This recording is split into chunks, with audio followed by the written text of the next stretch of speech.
আসসালামু আলাইকুম। আমার প্রিয় এসএসসি 25 লক্ষ জিপিএ 5 দাখিল এবং এসএসসি 25 কি অবস্থা সবার? সবাই কেমন আছি? পদ্য এবং সহপাঠের পর্ব 2 এটা নিয়ে আমি আজকে হাজির হলাম। আজকের ক্লাসটা অত্যন্ত গুরুত্বপূর্ণ, অত্যন্ত গুরুত্বপূর্ণ আজকের ক্লাসটা। আমি সবার কাছে জানতে চাই সবাই কেমন আছিস? আমি বেশি কুশল বিনিময় আজকে করব না তোদের সঙ্গে 2-4 মিনিট কথাবার্তা বলব। তারপরে আমরা চট করে ক্লাসে ঢুকে যাব। এমনিতে নিজের শরীরও খুব বেশি ভালো ছিল না। এখন একটু ভালো হচ্ছে এমন কন্ডিশন। তার মধ্যে আজকে তোদেরকে এমন কিছু জিনিস পড়াবো যেগুলো থেকে তোদের মানে কমন আসবেই, 100% সিউর কমন আসবেই। সে যেই বোর্ডেরই আমরা হই না কেন। এসএসসির হই আর দাখিলের হই। হুম।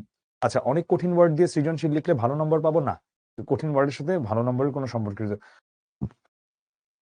নেই। একজন অনেক বড় করে আসসালামু আলাইকুম লিখছিস, আমি এটা লিখতে বন্ধ করতে বলছি। এটা কে করছে কাজটা? আমি একটু তাকে একটু ব্লক করে দেই ক্লাস থেকে। হ্যাঁ, মোহাম্মদ ইয়ামিন। এই কাজটা তোর একটু বন্ধ করতে হবে। ঠিক আছে? আমি তোর একটু ব্লক রাখলাম। তুই চ্যাটে লিখতে পারবি না আপাতত। সমস্যা নেই, তোর পরে আবার আনব্লক করে দিব না, তখন লিখিস। Thank you everyone. ভয়ের কিছু নাই, ভয়ের কিছু নাই। ইনশাল্লাহ আমরা একসাথে, আল্লাহ আছে উপরে। লা তাহজান। আচ্ছা, আমরা কখনো হতাশ হব না। হতাশ কখনো, মুমিন কখনো হতাশ হইতে পারে না। আমার তাকদীর আমার কাছে, আমি হেঁটে গেলে উনি দৌড়ে আসে না, আমি আমি যাবার আগে উনি চলে আসে। ১ কদম গেলে উনি ১০ কদম চলে আসে। তো উনি আছে, যিনি সবকিছু কন্ট্রোল করছেন। এবং উনি আছেন, উনি একাই এনাফ আমাকে বাঁচানোর জন্য এবং আমাদের সবাইকে বাঁচানোর জন্য। তো আর কথা বাড়াচ্ছি না। আমি এখন সরাসরি ক্লাসে চলে যাচ্ছি। আমি এখন সবাইকে পূর্ণ মনোযোগ দিতে বলবো এবং আমি এখন কোনো প্রশ্ন এই মুহূর্তে নিচ্ছি না। আমি প্রশ্ন করার সময় দিব। এবং আজকে আমরা কবিতাগুলো থেকে মূলত প্র্যাকটিস করব কি? আমি ফার্স্ট এই কথাটা বলে নেই। সবাই ঝটপট খাতা কলম নিয়ে বসে পড়, বাই দ্য ওয়ে। মানে এটা খুব গুরুত্বপূর্ণ বিষয়। এখন তোদেরকে আলাদা করে ওই একটা নির্দিষ্ট খাতায় বাংলা লিখবি, এইভাবে নোট করবি, এগুলো বলার সময় নাই। দেয়ালে পিঠ আমাদের ঠিক গেছে। হ্যাঁ? ২০২৫ আমরা এসএসসি। সামনেই আমাদের পরীক্ষা। করার আসছে পরীক্ষা আমাদের। তো আমরা আজকে কবিতা থেকে কিছু সৃজনশীল মূলত প্র্যাকটিস করব। কবিতার কিছু অংশ আমরা ব্যাখ্যা করব, ঠিক আছে। এখন আসলে ব্যাখ্যা করে কবিতা পড়ার মতো সময় আর আমাদের হাতে নাই। এখন আমরা কেমনে গিয়া মার্কস নিয়ে আসতে পারবো, এটা হচ্ছে আমাদের উদ্দেশ্য। আমি আজকে কিছু সৃজনশীল পড়াবো। আমি পূর্ণ মনোযোগ চাই সৃজনশীলগুলোতে এবং আমি আজকে গ্যারান্টি দিয়ে বলতে পারি সিওর সাকসেস। মানে আমি বলে দিতে পারি যে আমরা আজকে যা পড়াবো এখান থেকেই এই ধরনের সৃজনশীল প্রশ্নই আসবে। এই আঙ্গিকেই সৃজনশীল প্রশ্ন আসবে, এর বাইরে তেমন কিছু আসবে না। তো চলো আর কথা না বাড়িয়ে চলে যাই আমাদের আজকের ক্লাসে। প্রথমে আমরা পল্লী জননী কবিতাটা পড়বো। তার আগে আমি একটু এই কবিতাটার কথা দিয়ে নিই। এই কবিতাটা তোমাকে পাওয়ার জন্য স্বাধীনতা, সরি, এই কবিতাটা নয়। স্বাধীনতা এ শব্দটি কিভাবে আমাদের হলো, এটা আমরা না পড়লেও চলবে। আমরা যারা পড়েছি তারা পড়েছি, ভালো কথা, এটা না পড়লেও চলবে। আমি ধরে নিতে পারি 99.99 ভাগ সম্ভাবনা স্বাধীনতা এ শব্দটি কিভাবে আমাদের হলো, এটা থেকে কোনো প্রশ্ন আসবে না। এবছরের এসএসসিতে কোনো বোর্ডে কোনো প্রশ্ন। তো এইটা আমি যেটা বললাম যে এটা আমরা স্কিপ করব। আজকে ওটা আমরা পড়াবো না। তারপরেও কেউ চাইলে, আমি তো এখানে রেখেছি, তাই চাইলে তুই ক্লাসের পরে যখন তোর কাছে পাওয়ার পয়েন্টসটা যাবে তখন হচ্ছে তুই মানে অ্যাপে তো তুই পাবি, তখন হচ্ছে তুই এটা চাইলে পড়ে নিতে পারিস। It's up to you. পল্লীশ জননী। জসিম, আমি কোনো কবি পরিচিতি আজকে পড়াবো না। কবি পরিচিতি পড়ানোর কিছু নাই। কবি পরিচিতি যদি পড়ানোর মতো কিছু থেকে থাকে সেটা নিজেরাই পড়ে নিতে হবে। আমরা এখানে কি পড়বো গুরুত্বপূর্ণ, আমি শুধু সেগুলো লিখে দিব। জন্ম মৃত্যু সন যদি আমি জসিমউদ্দিনের কথা বলি তাহলে তা অত্যন্ত গুরুত্বপূর্ণ। তা অত্যন্ত গুরুত্বপূর্ণ। কারণ রবীন্দ্রনাথ আর নজরুলের পরেই যেই ক্যারেক্টারটা বাংলা সাহিত্যে, বাংলাদেশের সাহিত্যে সবচেয়ে বেশি আমাদের মুখের কাছে যার নামটা চলে আসে তিনি হচ্ছেন পল্লীকবি জসিমউদ্দিন। আচ্ছা, জসিমউদ্দিনের যেই উপাধি, যেমন ২১শে পদক তিনি লাভ করেছিলেন, আমরা এটা জানি। তারপরে বিশ্বভারতী বিশ্ববিদ্যালয় থেকে সম্মানসূচক ডি.লিট ডিগ্রি প্রদান করে। এগুলো একটু গুরুত্বপূর্ণ তথ্য। আর তিনি মৃত্যুবরণ করেন ১৯৭৬ সালে ঢাকায়। কর্মজীবনের শুরুতে তিনি কিছুকাল ঢাকা ইউনিভার্সিটির টিচার ছিলেন। পরে সরকারি তথ্য ও প্রচার বিভাগে তিনি হাই অফিসিয়াল ছিলেন গভর্নমেন্টের। এগুলো আসলে তোরা নিজেরাই পড়ে নিতে পারবি, এখানে বোঝানোর মতো কিছু নাই। আর জসিমউদ্দিনের প্রতিটা বই অত্যন্ত গুরুত্বপূর্ণ। আমি 3 স্টার দিয়ে দিলাম কারণ এই বইগুলো থেকে এমসিকিউ এসে থাকে, বইগুলোর নাম থেকে। কবিতা পাঠ, আমরা কবিতা পাঠ করব এখন, কবিতা আমরা পাঠ করব না। কিন্তু আমি কবিতার সার সংক্ষেপটা পড়ব। সার সংক্ষেপটা বলে তারপরে আমরা কি করব, তারপরে আমরা সরাসরি প্র্যাকটিসে চলে যাব। কবিতার সার সংক্ষেপ বলে আমরা সরাসরি প্র্যাকটিসে চলে যাব।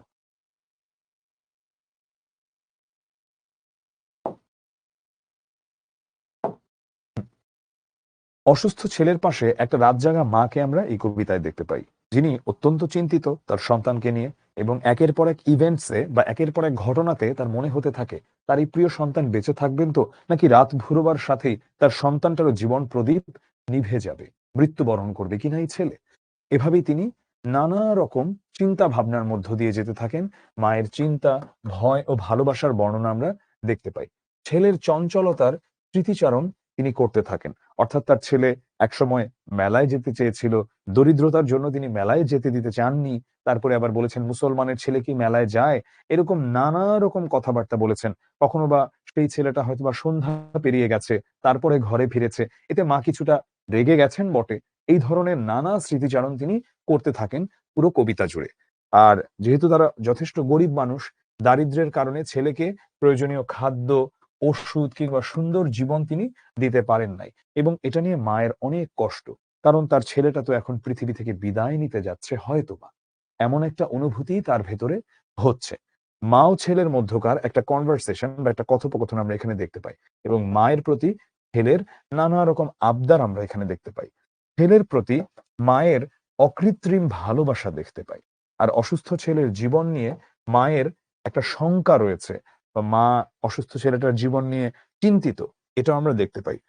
ছেলের প্রতি মায়ের তীব্র স্নেহই এই কবিতার মূল কথা। ছেলের প্রতি মায়ের যে তীব্র স্নেহ, সেটাই হলো গিয়ে এই কবিতার মূল কথা। অবজেক্টিভ, আমরা এখন অবজেক্টিভ প্র্যাকটিস করব না।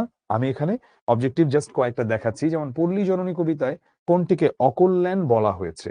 হুতুমকে অকল্যাণ বলা হয়েছে। নিচের কোন চরিত্রটি পল্লী মায়ের শাশ্বত রূপ হয়ে উঠেছে?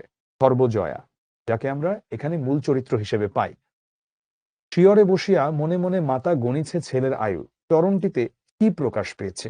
এতে প্রকাশ পেয়েছে ছেলে হারানোর আশঙ্কা।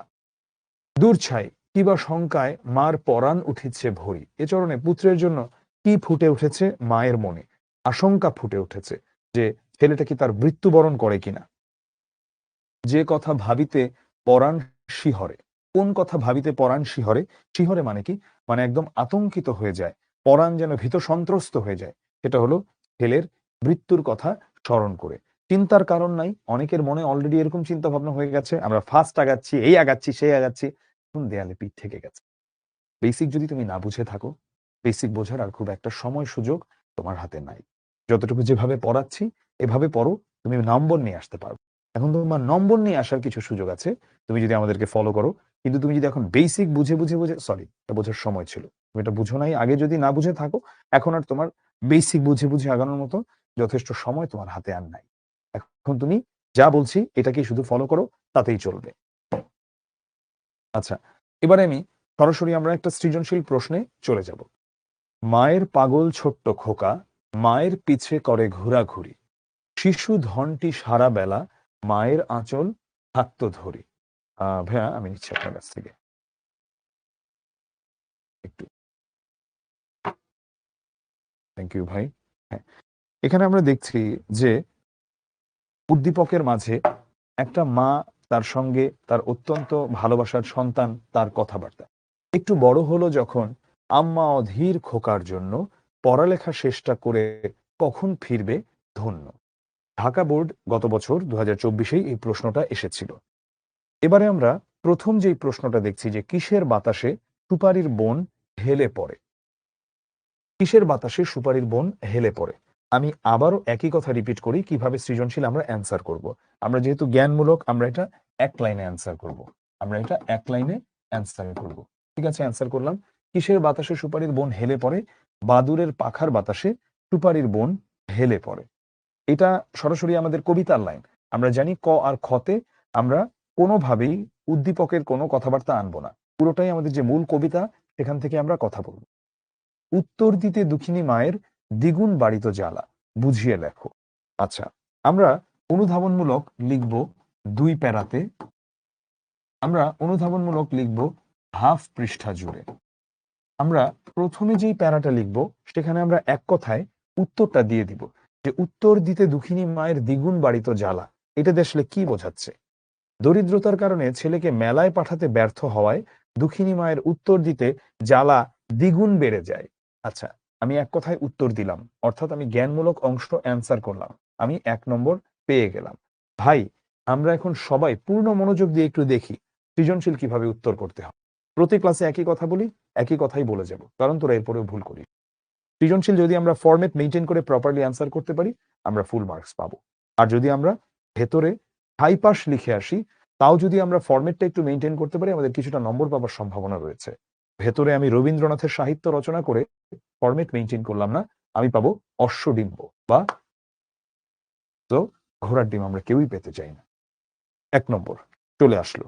অর্থাৎ এখানে আমি এক কথায় এই প্রশ্নটার উত্তর দিয়ে দিব। এটা আসলে কোথা থেকে এসেছে কথাটা? উত্তর দিতে দুঃখিনী মায়ের দ্বিগুণ বাড়িত জ্বালা। দরিদ্রতার কারণে ছেলেকে মেলায় পাঠাতে ব্যর্থ হওয়ায় দুঃখিনী মায়ের উত্তর দিতে জ্বালাটা দ্বিগুণ বেড়ে যায়। কারণ এমনিতেই সে ছেলেকে পাঠাতে পারছে না, তার খারাপ লাগছে। আবার দরিদ্র, যেহেতু তাকে কোনো কিছু একটা বুঝ দিতে গেলে সে আবার একটা কিছু জিজ্ঞাসা করছে, যার উত্তরে তার মা ঠিকমতো কথা বলতে পারছে না। তো এটাই হলো গিয়ে দরিদ্রতার কারণে ছেলেকে মেলায় পাঠাতে ব্যর্থ হয়, মায়ের যে দ্বিগুণ বেড়ে যায় জ্বালা, সেটার কথা বলছে। আচ্ছা, গরিব মা ছেলের সব আবদার পূরণ করতে পারেন না। আড়ং-এর দিনে, আড়ং মানে কি? আড়ং মানে হচ্ছে মেলা। আড়ং-এর দিনে করিম ও আজিজ মেলায় গেলেও আর্থিক অভাবের কারণে নিজের ছেলেকে মা যেতে দিতে পারেন না। ছেলেকে তিনি বোঝান মুসলমানের আড়ং-এ যেতে নেই। মানে এটা জাস্ট বুঝ দেওয়ার জন্য। নিজের এমন অক্ষমতায় দুঃখিনী মায়ের অন্তরের জ্বালা যেন দ্বিগুণ বেড়ে যায়। তাই তিনি ছেলের উত্তর দিতে কষ্ট পান। ১। তাহলে দেখো এই ১ যোগ ১ যদি আমরা পাই, আমরা পেয়ে গেলাম এখানে পূর্ণ নম্বর, সেটা হলো ২। এখন আমরা দেখতে পাচ্ছি যে যখন আমরা জ্ঞানমূলক লিখেছি, আমরা যেমন উদ্দীপকের সাথে কোনো খাতির করতে যাই নাই। একইভাবে যখন আমরা অনুধাবনমূলক লিখব, উদ্দীপকের সঙ্গে কোনো খাতির করতে যাব না। ২ প্যারা। প্রথম অংশটা আমরা সরাসরি উত্তর দিব, দ্বিতীয় অংশটা আমরা একটু বিশ্লেষণ করব বই থেকেই। দ্যাটস ইট, এই, আর কিছু না। উদ্দীপকের ভাববস্তুতে ফুটে ওঠা দিকটি পল্লী জননী কবিতায় কিভাবে প্রতিফলিত হয়েছে ব্যাখ্যা করো। উদ্দীপকের ভাববস্তুতে ফুটে ওঠা দিকটি পল্লী জননী কবিতায় কিভাবে প্রতিফলিত হয়েছে ব্যাখ্যা করো। চলো এবারে আমরা এটা নিয়ে একটু কথা বলি। উদ্দীপকের ভাববস্তুতে ফুটে ওঠা দিকটি পল্লী জননী কবিতায় আমরা প্রথমে এখানে করব কি আমি একটু বলি, সেটা হলো আমরা এক কথায় উত্তর দিব প্রথমে, যেটার জন্য জ্ঞানমূলক অংশ ১ নম্বর পাবো। প্রয়োগমূলকে আমরা লিখতে হয় এমনিতে কত পৃষ্ঠা? এমনিতে আমাদের লিখতে হয় ১ পৃষ্ঠা। এটা ১ পৃষ্ঠা লেখাই যথেষ্ট। ঠিক আছে? এই উত্তরটা গ নম্বরটা ১ পৃষ্ঠা লেখাই যথেষ্ট। উদ্দীপকের ভাববস্তুতে ফুটে ওঠা দিকটি, অর্থাৎ অপত্য স্নেহ, মানে হচ্ছে এই মায়ের যে স্নেহ, পল্লী জননী কবিতার মায়ের চিন্তা ও কর্মে ফুটে উঠেছে। আচ্ছা, উদ্দীপকের ভাববস্তুতে ফুটে ওঠা দিকটি, ভাববস্তুটা কি? তার খোকাকে সে পাঠিয়েছে পড়াশোনা করতে, খোকা কবে ঘরে ফিরবে, এটা নিয়েই হচ্ছে তিনি চিন্তিত, এটা নিয়েই তিনি কথা বলছেন। তো পল্লী জননী কবিতার কোন দিকের সঙ্গে এটার মিল রয়েছে? অপত্য স্নেহ বা সন্তানের প্রতি যে স্নেহ, সেটার সঙ্গে মায়ের চিন্তা ও কর্মে একই বিষয় ফুটে উঠেছে। একজন প্রশ্ন করেছিল ক্লাসের শুরুতেই, যদি কঠিন কঠিন শব্দ লিখি তাহলে কি সৃজনশীলের নম্বর বেশি পাবো? মোটেও না। তুমি যেটা তোমার জন্য সহজবোধ্য হয়, যেটা লিখলে তুমি নিজে বুঝবে এবং মনে করো যে আরেকজন বুঝবে, ওইভাবেই তুমি লিখবা, তাহলেই তুমি ফুল মার্কস। কঠিন কঠিন ভাষায় লিখতে হবে এমন কোনো প্রয়োজন নাই। খুব গুরুত্ব দিয়ে দেখো, যেগুলো যেগুলো বলছি এর বাইরে কোনো সৃজনশীল আসবে না। ওভাবেই আমি দিয়েছি আজকের ক্লাসটাতে কন্টেন্ট গুলো। গেল এটা। এবারে আমরা যাচ্ছি পরের অংশে। পরের অংশে আমি কি করেছি? পরের অংশে আমি এখানেও আমি উদ্দীপকের কোনো কথাবার্তা আনবো না। কারণ এই অংশটা কি? এই অংশটা হলো গিয়ে অনুধাবনমূলক অংশ। এই অংশটা যদি আমি ঠিকঠাক লিখতে পারি, আমি ১ নম্বর পেয়ে যাব এবং এই অংশে আমি যেই মূল লেখাটা রয়েছে, সেই লেখাটার আলোকেই লিখব। পল্লী জননী কবিতায় রুগ্ন ছেলেকে নিয়ে চিন্তায় জর্জরিত এক পল্লী মায়ের অবস্থা বর্ণিত হয়েছে। মায়ের বেঁচে থাকার একমাত্র অবলম্বন তার ছেলে। এগুলোতে স্পেস হবে, হ্যাঁ, স্পেস গুলো আসে নাই। অভাব, দুঃখ, দারিদ্র্য সবকিছু ছাপিয়ে সন্তানের প্রতি অকৃত্রিম ভালোবাসা প্রকাশ পল্লী জননীর সহজাত মাতৃরূপেরই প্রতিচ্ছবি। সন্তানের অসুস্থতায় চিন্তিত মাতার কল্পনায় ভেসে ওঠে কোনো একদিন সন্ধ্যায় বাড়ি না ফেরা সন্তানের জন্য মন আনচান করা। আচ্ছা, তাহলে এখানে আমরা দেখতে পাচ্ছি যে এই জায়গাতে কিন্তু আমি, যেহেতু এটা অনুধাবনমূলক, এই জায়গাতে আমি উদ্দীপকের সঙ্গে কোনো সম্পর্ক আনতে যাই নাই, কোনো খাতির করতে যাই নাই। প্রথমে আমি এক কথায় উত্তর দিয়ে দিয়েছি, যেটা আমার জ্ঞানমূলক পার্ট, ওটা লিখলে আমি ১ নম্বর পেয়ে যাব। এরপর আমি অনুধাবনমূলক পার্ট, অর্থাৎ মূল কবিতার আলোকেই আমি কাহিনীটা বুঝলাম কি, কাহিনীটা লিখলাম, 1 নম্বর পেয়ে গেলাম। এবারে আমি চলে যাব আমার প্রয়োগমূলক অংশে, যেখানে আমি উদ্দীপকের সঙ্গে আমার কবিতার একটা তুলনা করে দেখাবো। এখানে প্রশ্নটা কি ছিল, উদ্দীপকের ভাববস্তুতে ফুটে ওঠা দিকটি পল্লী জননী কবিতায় কিভাবে প্রতিফলিত হয়েছে। উদ্দীপকের কবিতাংশে মায়ের আদরে বেড়ে ওঠা এক সন্তানের জীবনাচরণ ফুটে উঠেছে। কি হয়েছে? মায়ের আদরে বেড়ে ওঠা এক সন্তানের জীবনাচরণ ফুটে উঠেছে।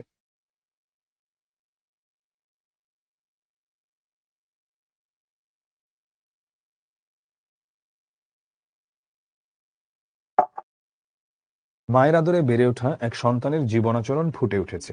আচ্ছা, সে সর্বদা মায়ের আশেপাশে ঘুরে বেড়ায়। সে সবসময় কোথায় ঘুরে বেড়ায়? সে মায়ের আশেপাশে ঘুরে বেড়ায়। এবং আমরা সবসময় মনে রাখবো, প্রয়োগমূলকে আমরা প্রথমে শুরু করব উদ্দীপকের কথা দিয়ে, তারপরে সেটার সঙ্গে কবিতায় যাব। উদ্দীপকে কাহিনীটা কি হয়েছে বলবা, কবিতায় ওই একই রকম কাহিনী কি হয়েছে তারপরে সেটা বল। যেমন উদ্দীপকে দেখতে পাই মায়ের আদরে বেড়ে ওঠা এক সন্তানের জীবন আচরণ, জিনিসটি সর্বদা মায়ের আশেপাশে ঘুরে বেড়ায়। মায়ের আঁচল ধরে থাকা সন্তানের জন্য মায়ের স্নেহ ভালোবাসার এই যে স্ফুরণও যথার্থ, এত কঠিন ভাষায় লেখার দরকার নেই। তুমি লিখলা মায়ের আঁচল ধরে থাকা সন্তানের জন্য মায়ের স্নেহ ভালোবাসার প্রকাশটাও যেন অন্যরকম। এইভাবে লেখো সহজ ভাষায়। সন্তান লেখাপড়া করে সত্যিকারের মানুষ হয়ে ফিরবার আকুতি মায়ের মনে। শেষ উদ্দীপকের আলাপ। এবারে চলে যাও কবিতাতে। তুমি যদি চাও এই জিনিসটাকে আরো ছোট করে লিখতে পারো, টোটাল 1 পৃষ্ঠা লিখলেই হলো। ভিন্ন দৃশ্যকল্পে হলেও মা সন্তানের এমন রূপ দেখা যায় পল্লী জননী কবিতায়। সেখানেও মা ছেলের কথোপকথন, চিন্তা ও কর্মে এমন মধুময় পরিবেশের বর্ণনা পাওয়া যায়। এমন মধুময় পরিবেশের বর্ণনা পাওয়া যায়। তাহলে আমরা দেখতে পাচ্ছি যে এখানে যখন আমরা অ্যান্সার করলাম, আমরা 3টা ভাগে ভাগ করলাম। প্রথমে আমি 1 লাইনে আমার উত্তরটা দিয়েছি, যেটা হচ্ছে জ্ঞানমূলক অংশ, পেয়ে গেলাম 1 নম্বর। তারপরে আমি কি বুঝেছি কবিতা থেকে এই বিষয়টা, উদ্দীপক না কবিতা থেকে, এটা লিখলাম, 1 নম্বর পেলাম। এরপরে আমি উদ্দীপকের সঙ্গে এটার একটা তুলনা দেখালাম। উদ্দীপকেও হচ্ছে একজন মা যে আকুল হয়ে অপেক্ষা করছে নিজের সন্তানের ফেরার জন্য, তেমনি পল্লী জননী কবিতায়ও আকুল রূপে আমরা একজন মাকে দেখতে পাই, যিনি সন্তানের শিয়রে বসে আছে, অসুস্থ সন্তানের শিয়রে বা মাথার কাছে বসে আছে। তো এই জন্যই আমরা দুটার মধ্যে পরে একটা কনক্লুশন টানতে পারি বা একটা কমেন্ট করতে পারি যে এখানে দুটার মাঝে এমন মধুময় পরিবেশের বর্ণনা পাওয়া যায়। এই হলো আমার প্রয়োগমূলক অংশ। এবারে আমি যাচ্ছি উচ্চতর দক্ষতা। উচ্চতর দক্ষতাতে আমার 4 নম্বর। তার মানে কয় প্যারা? তার মানে 4 প্যারা। এবং এই 4 প্যারার মধ্যে আমি শুরু করব আমার জ্ঞানমূলক অংশ দিয়ে, যেটা সরাসরি উত্তর হবে। যেমন ধরো, উদ্দীপকের উক্ত ভাবটি পল্লী জননী কবিতায় ভিন্ন পরিস্থিতিতে উপস্থাপিত হয়েছে। উক্তিটি বিশ্লেষণ করো। আচ্ছা, উদ্দীপকের মা অপত্য স্নেহের পরিচয় দিলেও, আচ্ছা একটু বানানটা মনে রাখবো, হ্যাঁ, রুগ্ন, গ হসন্ত, তারপরে মূর্ধন্য ন, এইভাবে রুগ্ন লিখে, ঠিক আছে। উদ্দীপকের মা ও অপত্য স্নেহ, আছে অপত্য স্নেহ মানে পুত্রের প্রতি বা তার সন্তানের প্রতি তার যে স্নেহ, এটা বুঝিয়েছে। পরিচয় দিলেও রুগ্ন ছেলেকে নিয়ে রাত্রি জাগরণকারী পল্লী জননীর জীবন বাস্তবতা সম্পূর্ণ ভিন্ন। আচ্ছা, আমার প্রশ্নটা কি, যে উদ্দীপকে যা আছে কিন্তু পল্লী জননী কবিতায় সেটা ভিন্ন পরিস্থিতিতে উপস্থাপিত হয়েছে, এটা আমাকে বিশ্লেষণ করতে বলেছে। তুমি যতগুলা বোর্ডের দেখো পল্লী জননী নিয়ে সৃজনশীল, এই আঙ্গিক গুলাই আসে। আমি তো বললাম, আমি আজকে গ্যারান্টি দিয়ে বললাম, এই ক্লাসটা যদি, আজকের ক্লাসটা যদি তুমি করো, সৃজনশীল গুলা এর বাইরে কিছু আসবে না, তুমি অ্যান্সার করে আসতে পারো।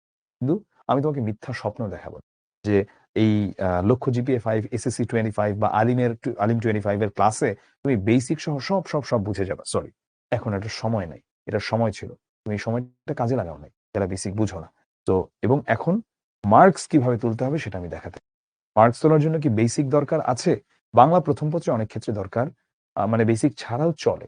A+ উঠায় আনা যায়, একটু কষ্ট, কিন্তু A+ উঠায় আনা যায়। একটু আমাকে ফলো করো, A+ চলে আসবে ইনশাল্লাহ। 1 নম্বর পেয়ে গেলা, সরাসরি অ্যান্সার, যে পল্লী জননীর জীবন বাস্তবতাটা সম্পূর্ণ ভিন্ন, কিন্তু ওখানে যেটা বলেছে উদ্দীপকে এটা একটা আলাদা। আচ্ছা, এবারে আমি অনুধাবনমূলক অংশ, যেটাতে আমার 1 নম্বর, যেটার সঙ্গে উদ্দীপকের কোনো সম্পর্ক নাই, এক কথায় যে উত্তরটা বললাম, এটাকে এখন একটু বিশ্লেষণ করে লেখা। পল্লী জননী কবিতায় অপত্য স্নেহর অনিবার্য আকর্ষণ অত্যন্ত ওজস্বী, আমি দিলাম না এত কঠিন শব্দ, যে আমি দিলাম যে আকর্ষণ চমৎকার বর্ণনায় ফুটে উঠেছে। হ্যাঁ, তোমাদের জন্য সহজ করে দিলাম। অসুস্থ ছেলেকে নিয়ে চিন্তায় জর্জরিত মাতা রাত জেগে সন্তানের সেবা যত্ন করেন এবং নানাবিধ চিন্তা করেন। সন্তান হারানোর আশঙ্কাও জাগে মায়ের মনে। দারিদ্র্য পীড়িত সংসারে মা ছেলের অম্ল মধুর বর্ণনা ফুটে উঠেছে কবিতায়। এখন তুমি বলো যে আমি এত কঠিন শব্দ লিখতে চাই না, অম্ল মধুর বর্ণনা তুমি দিতে পারো। দারিদ্র্য পীড়িত সংসারে মা ছেলের সুখ দুঃখের বর্ণনা ফুটে উঠেছে কবিতায়। মায়ের বেঁচে থাকার একমাত্র অবলম্বন ছেলেকে হারানোর শঙ্কায় বা ভয়ে থাকা মায়ের কপালে চিন্তার ভাঁজ তার অনুভূতিকে বিশিষ্টতা দান করেছে। এইবারে আমরা কতটুকু দেখলাম? এটা দেখলাম আমার অনুধাবনমূলক অংশ। এখানে কি আমি উদ্দীপককে টেনেছি? টানি নাই। ওখানে আমি এক কথায় যা উত্তর দিয়েছিলাম এটাকে এখানে আমি বিশ্লেষণ করেছি। এবারে আমি যাব প্রয়োগমূলক অংশে। এই প্রয়োগমূলক অংশে আমি কি করি? প্রয়োগমূলক অংশে আমি সরাসরি উদ্দীপকের সঙ্গে তুলনা করি। উদ্দীপকের কবিতাংশে মা ছেলের স্বাভাবিক সম্পর্কে কবি তুলে ধরেছেন। সন্তান সবসময় মায়ের সংস্পর্শে থেকে এটা করে। সন্তান একটু বড় হলে মা আশায় থাকেন কবে তার ছেলে যোগ্য হয়ে উঠবে। আচ্ছা, এবারে আমরা যেটা দেখি যে উদ্দীপক ও পল্লীজননী উভয় স্থানেই অপত্য স্নেহের পরিচয় ফুটে উঠেছে। মা সন্তানের চিরন্তন সম্পর্কের বহিঃপ্রকাশ ঘটেছে। তবে উদ্দীপকের মায়ের তুলনায় পল্লীজননী কবিতার মায়ের জীবন বাস্তবতা অনেক বেশি কষ্টকর। কবিতায় মা প্রতি মুহূর্তে সন্তান হারানোর আশঙ্কায় থাকে। আর্থিক দীনতায় ডাক্তার কবিরাজ দেখানো এবং ওষুধ পথ্য খাওয়ানোর সামর্থ্যও নেই তার। তাই বলা যায় যে প্রশ্নোক্ত মন্তব্যটি যথার্থ। তাই বলা যায় যে প্রশ্নোক্ত মন্তব্যটি যথার্থ।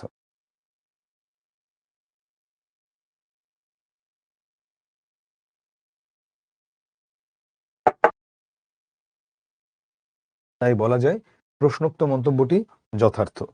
এখন এই যে প্রশ্নোক্ত মন্তব্যটি যথার্থ, এটা দিয়ে আসলে কি বলছে আলটিমেটলি? এটা দিয়ে তাই বলছে যে এই যে মন্তব্যটা প্রশ্নে করা হয়েছে এই মন্তব্যটা আসলে যথার্থ। এই মন্তব্যটার মাঝে কোনো প্রকার ভুল নাই। আমি এটাকে যথার্থ বলেই মনে করছি। কারণ দুইটার জীবন বাস্তবতা একদম ভিন্ন। আমি এই উচ্চতর দক্ষতাতে এসে যখন এভাবে কনক্লুশনটাকে টেনে দিলাম, আমি ১ পেয়ে গেলাম। আমি আবার বলছি কিভাবে উচ্চতর দক্ষতা উত্তর করতে হয়। এক কথায় প্রথমে আমার মূল উত্তরটা ১ নম্বর। এরপরে উদ্দীপকের সঙ্গে কোনো সম্পর্ক নাই। কবিতা থেকে আমি কি বুঝেছি এটা দিয়ে, এটা লেখা ১ নম্বর। ২, এরপরে উদ্দীপকের কাহিনীটা হলো কি? সেটা লিখলাম ১ নম্বর। ৩, এইবারে উদ্দীপকের সঙ্গে আমার যেই কবিতার কাহিনীটা হলো কি? সেটা আমি লিখলাম এবং আমি একই সঙ্গে আমার মতামতটা দিয়ে দিলাম। কারণ উচ্চতর দক্ষতাতে আমার কাছে কি চায়? আমার কাছে একটা মতামত চায়। যেমন এইখানে মতামতটা কি চাচ্ছে? এখানে মতামতটা যেটা বলছে যে উদ্দীপকে যেটা বলা হয়েছে আর পল্লী জননী কবিতায় যেটা বলা হয়েছে ২ টা ভিন্ন পরিস্থিতিতে উপস্থাপিত হয়েছে। এই উক্তিটাই তুমি এখন বিশ্লেষণ করে বলবা যে এটা কি আসলেই ভিন্ন পরিস্থিতিতে উপস্থাপিত হয়েছে নাকি এটা একই পরিস্থিতিতে উপস্থাপিত হয়েছে। এই হলো গিয়ে আমাদের সৃজনশীল। আমাদের ক্লাসটা হচ্ছে গিয়ে ২ ঘন্টা। আমাদের অলরেডি কিন্তু ০.৫ ঘন্টা শেষ। তাহলে বোঝো যে ভালো মতো সৃজনশীল বোঝাইতে গেলে কতটা সময় লাগে। তোমাদের অনেকের মনেই তখন খুবই উদ্রেক জেগেছে। কেন আমি অবজেক্টিভ গুলা একা, একা বলে দিলাম? কেন তোমাদেরকে পার্টিসিপেট করতে দিলাম না? পোল দিলাম না? আরো অনেকের মনে উদ্রেক জেগেছে। কেন আমি কবিতার এক্সপ্লেনেশন দিচ্ছি না? এখন তুমিই বলো আমার জায়গাতে থাকলে তুমি কি করতা? আমি এখন চ্যাটটা ওপেন করছি। যদি তোমাদের কারো মনে কোনো প্রশ্ন থাকে পল্লী জননী নিয়ে করতে পারো। সময় ২ মিনিট। আর আমি প্রেফার করব এখন প্রশ্ন না করে যখন পরে তোমরা সময় পাবা, পড়ার সময় নিজেরা তখন হচ্ছে প্রশ্নটা গ্রুপে করবা সেটার উত্তর তোমরা পাবা। আকাশ কুমার তুমি এটা কি লিখছো আমি ঠিক বুঝতে পারছি না। আমি তোমাকে একটু ক্লাস থেকে ব্লক করে দেই, হ্যাঁ? কারণ তোমার মতো ফালতু স্টুডেন্ট থাকার চেয়ে আসলে না থাকাই ভালো। দুষ্ট গরুর চেয়ে শূন্য গোয়াল ভালো। তুমি এখানে এসে ABCD XYZ লিখতেছো। আসলে আমাদের এতটা বিনোদনের কোনো প্রয়োজন নাই। Thank you. তোমাকে ক্লাস থেকে বের করে দেওয়া হলো। ফোন ভেঙে গেছে একজনের। তুমি একটু চেষ্টা করো যদি অন্যগুলো থেকে করা যায়। একজন বলেছে যে অপত্য স্নেহ কি? অপত্য স্নেহ আসলে বলতে মূলত বোঝাচ্ছে তার পুত্রের প্রতি তার যে স্নেহটা ওটার কথাই এখানে বলছে। Nothing special. আচ্ছা, আমরা এবারে চলে যাচ্ছি আমাদের পরের কবিতা সিকান্দার আবু জাফরের আশায়। এই যে একজন বারবার একই কথা বলছে, স্যার আমার ফোন ভেঙে গেছে। আচ্ছা, তোমার ফোন ভেঙে গেছে। এই জিনিসটা এখন কমেন্টে লিখলে এটা কিভাবে মানে ধরো এটা আমি পড়লাম তোমার ফোনটা ভেঙেছে। আমি কিন্তু অলরেডি বললাম যে ফোন ভাঙছে তুমি ল্যাপটপ বা কিছু একটা দিয়ে করো। তো তোমাকে আমি বলেছি প্রশ্ন করতে। তোমার ফোন ভেঙে গেছে কি তোমার ফোন অক্ষত আছে, এই তথ্যটা জানতে আসলে আমরা খুব একটা আগ্রহী না। তুমি যদি কোনো প্রশ্ন থেকে থাকে তাহলে প্রশ্ন করো। ঠিক আছে? তোমাদের হাতের সময় খুব কম। আমরা আর ফাত্রামি করার মতো আমাদের সময় নাই আসলে নিজেদের হাতে। হ্যাঁ, মাদ্রাসা বোর্ডে আমি জানি এটা নেই। আমরা যেহেতু আলিম আর একসাথে ক্লাস নিচ্ছি, ইনশাআল্লাহ তোমাদের যেগুলো আছে সেগুলো তোমরা পেয়ে যাবা, একটু ধৈর্য ধরো। আর চাইলে মাদ্রাসা বোর্ডের ওরা এই ইয়েগুলোর টাইমে একটু স্কিপ করতে পারো। অম্ল মধুর বলতে বোঝায় যেটা অনেক সুন্দর কথাবার্তা তাদের মাঝে চলছিল। সিয়াম এটা কি বুঝিয়েছে? অম্ল মধুর। হ্যাঁ, আরঙের দিন মানে মেলার দিন। হুম, ঠিক আছে। না, এখন টাইম ম্যানেজমেন্ট, গান টান এগুলো নিয়ে কথা বলার সময় নাই রে। আমি যেগুলো নিয়ে কথা বলি, আমি বলতে আমার সমস্যা নেই। ধরা খাবি তোরা, এগুলো শেষ হবে না কিন্তু সিলেবাস। ঠিক আছে। আচ্ছা ঠিক আছে, ওকে, হ্যাঁ ঠিক আছে। সো এখন আমি চ্যাটটা আবার পজ করে দিচ্ছি। হুম, আমরা একটু ভদ্র মানুষের মতো আচরণ করব। হ্যাঁ, আমরা হয়েছে কি ডিজিটালি ভদ্রতা বুঝি না, আমরা খুব অভদ্র মানুষের মতো, আমরা বর্বরের মতো আচার আচরণ করি। কারণ তুমি কি একজনের বাসায় গেলা, ধরো তুমি পড়তে বসেছো, এখন তুমি কি ধরো পায়ের উপর পা তুলে বসে, তুমি তো এটা করবা না। অন্তত আমরা জাতি হিসাবে এমন, আমি আমার প্রতিটা শিক্ষার্থীকে দেখি যে তারা কিন্তু যথাযোগ্য সম্মান দেখানোর চেষ্টা করে যতটুকু পারে তার পক্ষ থেকে। তো তুমি ডিজিটালি এই কাজটা কেন করবা? ধরো তুমি ইংলিশ আছে ক খ গ ঘ চ ছ, মানুষজন তো পড়ছে, তোমার যদি পড়ার ইচ্ছা না থাকে তুমি চলে যাও, কোনো সমস্যা নেই। কিন্তু তোমার অন্যদেরকে তো ডিস্টার্ব করার কোনো অধিকার নাই। এটা হচ্ছে কথা। আর যদি তোমার ক্লাস করার ইচ্ছা না থাকে দেন আমাদেরকে বলো, আমরা তোমাকে ব্যান করে দিই ক্লাস থেকে। যদি তোমার মনে হয় যে না আমি ক খ গ ঘ লিখবো। বাট যদি এতটা ইম্যাচুরিটি থাকে তাহলে আমাদের এসএসসি দেওয়ার বয়সে আমরা যাইনি। এনিওয়ে, আমরা চলে যাচ্ছি এখন আশা কবিতাতে। হ্যাঁ, আশা কবিতাটা সিকান্দার আবু জাফরের কবি পরিচিতি নিয়ে একটু পড়ে নিবা। তার মৃত্যু, তার জন্ম এবং সিকান্দার আবু জাফরের বইগুলো সম্পর্কেও একটু জেনে নিবা। আমি এবারে আশা কবিতাটা নিয়ে একটু ছোট্ট করে কথা বলবো এবং এই কবিতাটা মূলত মালব কৌশিক এই কাব্যগ্রন্থ থেকে নেওয়া হয়েছে। মানুষ স্বভাবতই আত্মকেন্দ্রিক এবং স্বার্থপর। ঠিক আছে। তো মানুষ স্বভাবতই কি আত্মকেন্দ্রিক এবং স্বার্থপর, এটা মানুষের সহজাত প্রবৃত্তি। ধন সম্পত্তি অর্জন করার ভাবনায় ব্যস্ত মানুষের মনে কোনো শান্তি নেই। সত্যিকারের সুখী মানুষ অল্পতেই সন্তুষ্ট থাকে, মানুষকে ভালোবাসতে পারে। কবি বারবার তাদের কাছেই চলে যাওয়ার আশা প্রকাশ করেছেন যারা অল্পতেই তুষ্ট থাকতে পারেন, যারা অল্প কিছু নিয়েই খুশি থাকেন, এমন আর কি। চলো আমরা চলে যাই এবারে সরাসরি কিছু প্র্যাকটিসে। আমি যে অবজেক্টিভ গুলো প্র্যাকটিস করাচ্ছি এগুলো অত্যন্ত গুরুত্বপূর্ণ। দেশের নানা কোচিং এর মতো আমি ওরকম অবজেক্টিভ এবং সাবজেক্টিভ দিতে পছন্দ করি না যেটা দিয়ে আমি আমার স্টুডেন্টকে আটকাতে পারবো। আমার স্টুডেন্ট আমার খুব কাছের, ওকে আমি আটকাবো কেন? ওকে আমি এমন ভাবে ট্রেন করব যাতে ও মেইন এক্সামে গিয়ে কনফিডেন্সের সাথে উত্তর করে আসতে পারে। আশা কবিতা অনুসারে মানুষের আয়ু কমে কেন? এটা হলো বিত্ত সুখের দুর্ভাবনায়, সরাসরি কবিতার লাইন। এটা বোঝানোর কিচ্ছু নাই। যেথায় লোকে তুচ্ছ নিয়ে তুষ্ট থাকে ভাই, এখানে তুচ্ছ শব্দ দ্বারা কি বোঝানো হয়েছে? সামান্য। আশা কবিতায় কোথায় মানুষ নির্ভাবনায় ঘুমিয়ে থাকে? জীর্ণ বেড়ার ঘরে। জীর্ণ বেড়ার ঘরে নির্ভাবনায় ঘুমিয়ে থাকে। আশা কবিতার কবি কিসের অন্তরালে হারিয়ে যেতে চান? কান্না হাসির অন্তরালে হারিয়ে যেতে চান। আশা কবিতায় বিত্ত সুখের দুর্ভাবনায় কি কমে যায়? মানুষের আয়ু কমে যায়। এগুলো সরাসরি কবিতার লাইন, বোঝানোর কিছুই নাই। যারা এগুলো ডিরেক্ট পারছো তাদের কিছুটা পড়া আছে, আর যারা ডিরেক্ট পারছো না এগুলো তাদের পড়ে নিতে হবে, তাদের জন্য আর কোনো সমাধান নেই। তো আমি হচ্ছে এটার আলাদা করে আর অবজেক্টিভ প্র্যাকটিস সাবজেক্টিভ প্র্যাকটিস করালাম না সিকিউ। আশা কবিতা নিয়ে আমি যেটা বলি, আশা কবিতা থেকে প্রথমত প্রশ্ন আসার সম্ভাবনা আমাদের অল্প। প্রশ্ন আসার সম্ভাবনা খুব বেশি নেই। কিন্তু আশা কবিতার কিছু আঙ্গিক নিয়ে আমি তোমাদের সঙ্গে একটু আলোচনা করব। সাধারণত যেগুলো থেকে প্রশ্ন এসে থাকে। একটু, হ্যাঁ? আশা এবং আমি কোনো আগন্তুক নেই। এই ২ টাই খুব একটা জরুরি নয়। কিন্তু তারপরেও আমরা জেনে রাখবো। এখানে সরি।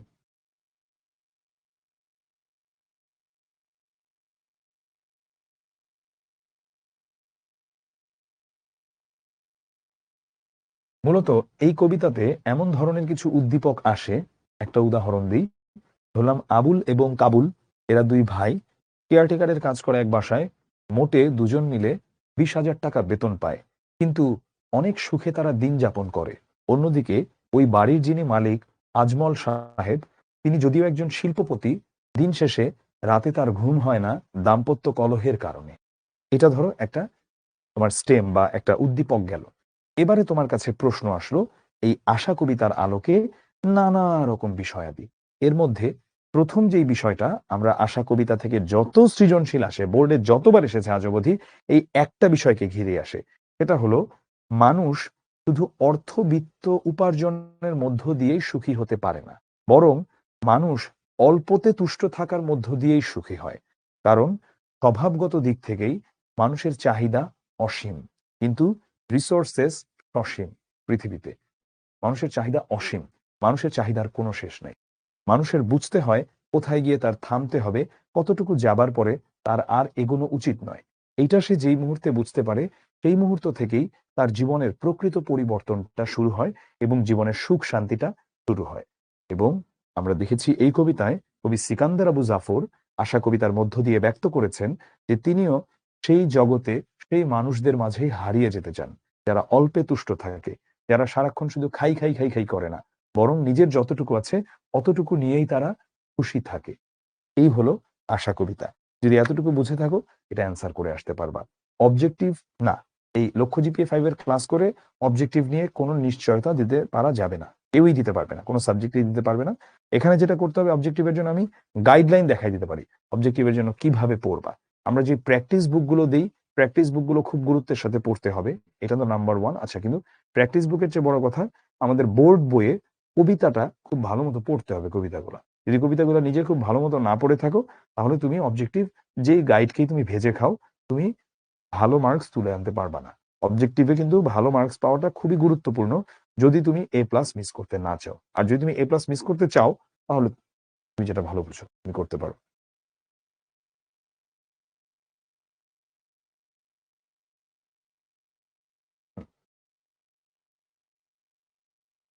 এবারে আমরা হাসান হাবিবকে নিয়ে অল্প একটু পড়ব। হাসান হাবিব জন্মেছিলেন 1917 সালে, মৃত্যুবরণ করেন 1985 সালে। আসমানের তারা সাক্ষী, সাক্ষী জমিনের ফুল, এটা হচ্ছে কবিতাটা। আমরা কি এটা এখন পড়বো? না, আমরা এটা এখন এটা পড়বো না। আমরা এটা কেন পড়বো না? এটা কি গুরুত্বপূর্ণ? না, এটা খুব একটা গুরুত্বপূর্ণ না। কিন্তু আমরা শেষে এটা থেকে অল্প একটু তোমাদেরকে পড়ানোর চেষ্টা করব। হ্যাঁ, শেষে আমি এটা থেকে অল্প একটু তোমাদেরকে দেখানোর চেষ্টা করব। আচ্ছা, আমি দেখাচ্ছি এবারে আরো কিছু বিষয়।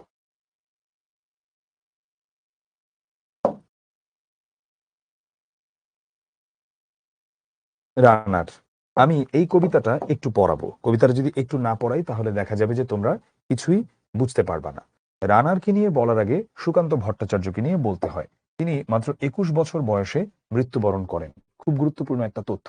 এবং সুকান্ত ভট্টাচার্য, আমরা তাকে দেখতে পাই যে তিনি ম্যাট্রিক পরীক্ষায় অংশগ্রহণ করে অকৃতকার্য হন বা ফেল করেন। আর দ্বিতীয় মহাযুদ্ধে বিশ্বব্যাপী ধ্বংস ও মৃত্যুর তাণ্ডব লীলা, এটা তাকে দারুণভাবে স্পর্শ করে। এছাড়া সামাজিক অনাচার ও বৈষম্যতাকে প্রবলভাবে আলোড়িত করে। তো এটাই হচ্ছে আমরা দেখতে পাই এখানটাতে।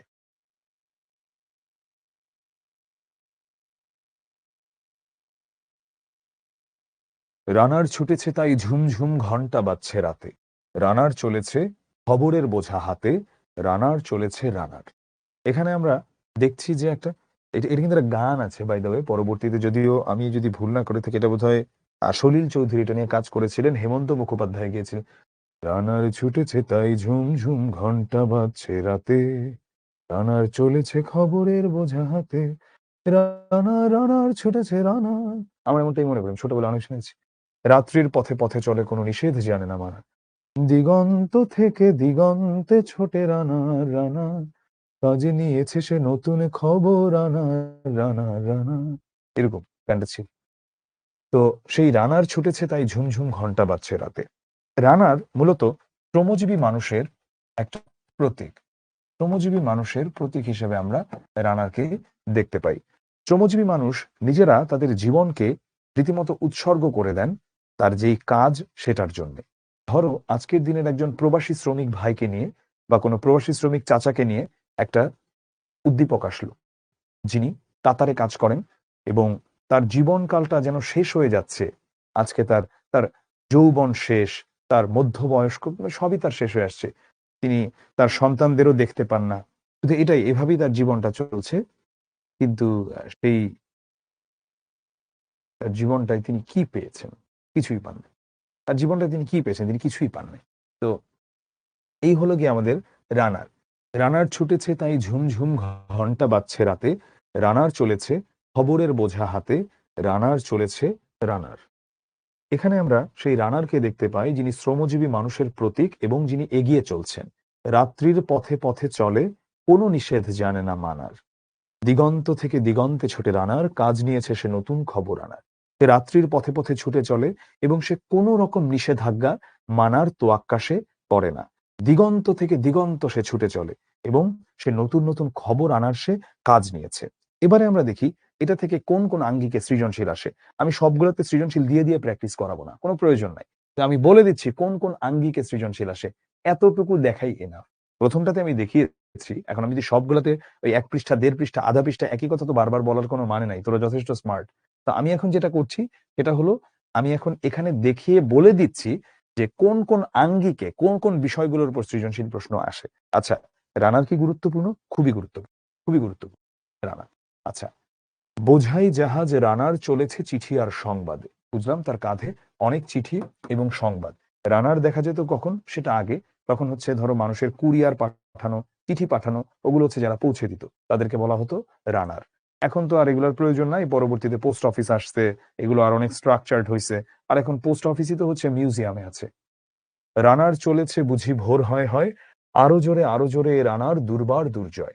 দুর্বার দুর্জয় মানে রানারকে কোনোভাবে মানে সে হচ্ছে কোনোভাবেই, মানে এই রানার হচ্ছে দুর্বার, কোনো কিছু ভাবে তাকে তুমি নিবারণ করতে পারবে না এবং সে সবকিছুকে জয় করে ফেলে এমন।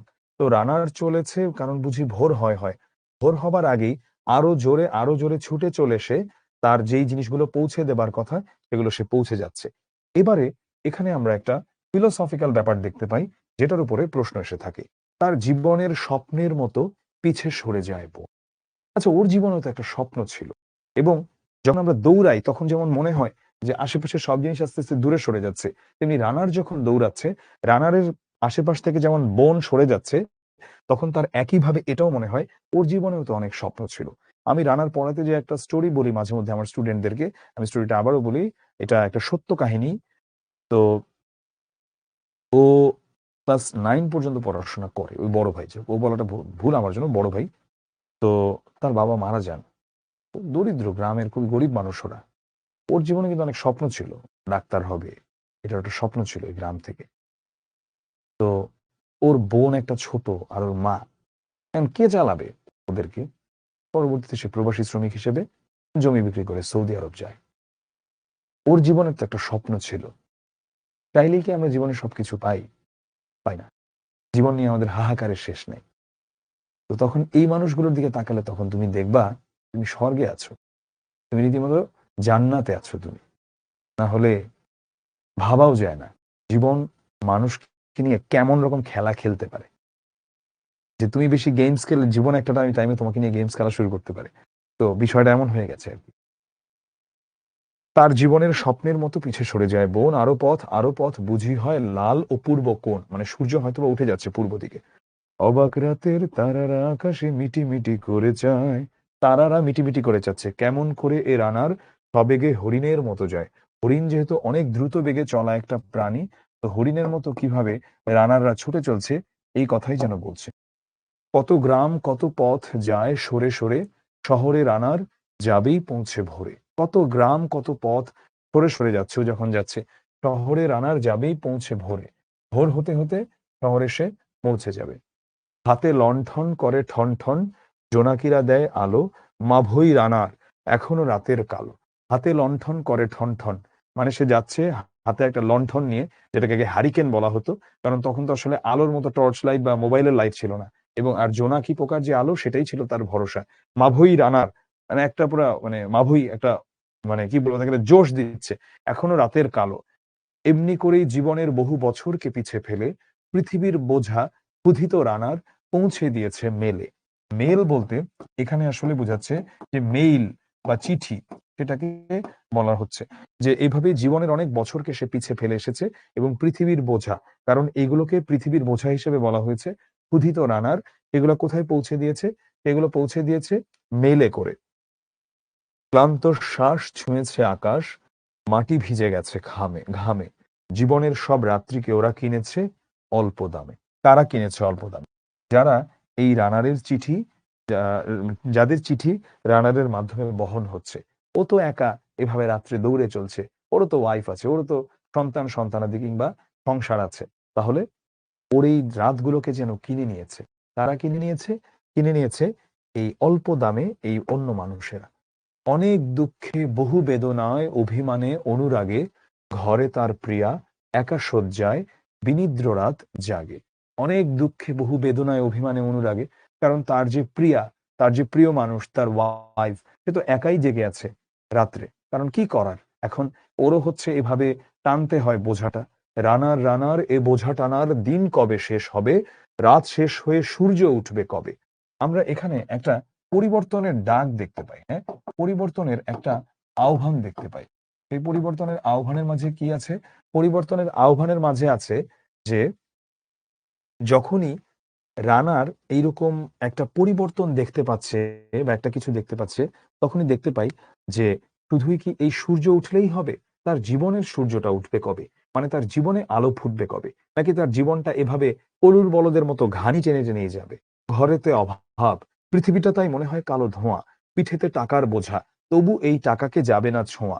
রাত নির্জন পথে কত ভয়, তবুও রানার ছোটে, দস্যুর ভয় তারও চেয়ে ভয়, কখন সূর্য উঠে। তার কারণ সে নির্দিষ্ট সময়ের মধ্যে তার এগুলো সব পৌঁছে দেবে।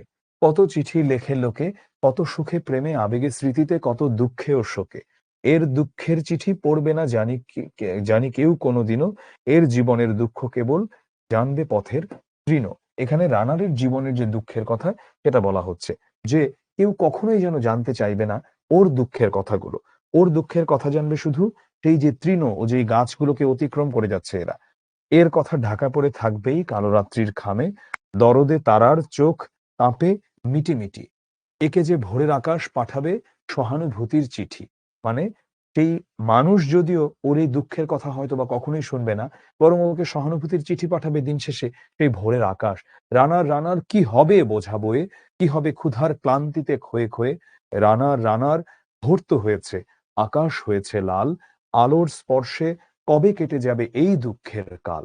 রানার সময় হয়েছে নতুন খবর আনার। এই তো। এরপরে লাস্টে যেটা বলছে কবিতাটাতে, শপথের চিঠি নিয়ে চলো আজ ভীরুতা পিছনে ফেলে, পৌঁছে দাও এ নতুন খবর অগ্রগতির মেলে। এখানে আমরা দেখতে পাই যে একটা পরিবর্তনের ডাক দেওয়া হয়েছে বা একটা পরিবর্তনের দিকে আহ্বান করা হয়েছে। এই পরিবর্তনের দিকে আহ্বান করার বিষয়টা কেমন? এই পরিবর্তনের দিকে আহ্বান করার বিষয়টা হচ্ছে এমন যে দেখা যাচ্ছে যে এই ভীরুতা বা সবকিছুকে পেছনে ফেলে তোমার এই অগ্রগতির বা এগিয়ে যাবার মেলে তুমি এই নতুন খবর পৌঁছে দাও। দেখা দেবে বুঝি প্রভাত এখনই, নেই দেরি নেই আর, ছুটে চলো ছুটে চলো আরো বেগে দুর্দম হেরানার। ছুটে চলো আরো বেগে দুর্দম হেরানার। এই হলো গিয়ে কথা। তো এই কবিতাটা ছাড়পত্র কাব্যগ্রন্থ থেকে নেওয়া হয়েছে। শ্রমজীবী মানুষের দুঃখ কষ্টের কথা আমরা এখানে দেখতে পাই। আর আমি এতক্ষণ যা যা এক্সপ্লেইন করলাম, এতটুকু থেকে তোমার জন্য এটার সৃজনশীল অ্যান্সার করা 100% পসিবল। এর বাইরে কোনো সৃজনশীল আসে না। তো ভোরে রওনা হওয়ার মানে রাতটা ভোর হওয়ার আগেই সে পায়ে হেঁটে চিঠি তার পৌঁছে দিতে হতো নির্দিষ্ট গন্তব্যে।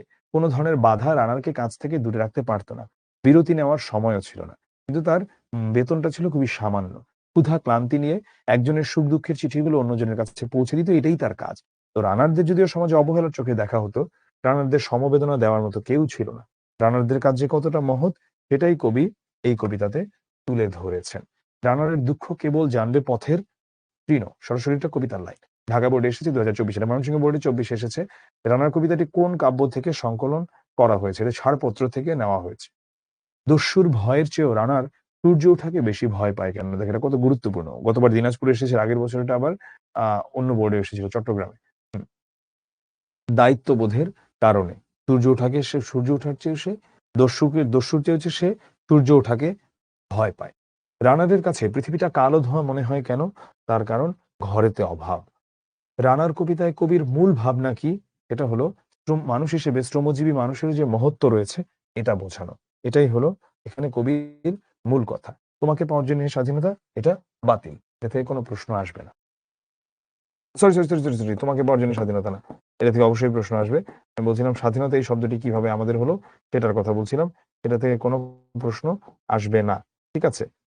এবং এটা থেকে আমি সৃজনশীল প্র্যাকটিস করাবো এখন। আচ্ছা, তার আগে আমি একটু জানতে চাই তোমাদের কাছে, আমরা কি এখন একটা ব্রেক দিব নাকি ব্রেকটা আরেকটু পরে দিব? রিজুম করেছি। লিখো লিখো যে রানার ফানার যা যা পড়াইলাম এতক্ষণ, এই রিজুম হয় না কেন রে? হ্যাঁ রিজুম করেছি, রানার টানার এতক্ষণ যা যা পড়িয়েছি এগুলো নিয়ে কি প্রশ্ন আছে বলো তোমরা, এগুলো নিয়ে কি প্রশ্ন আছে বলো। হুম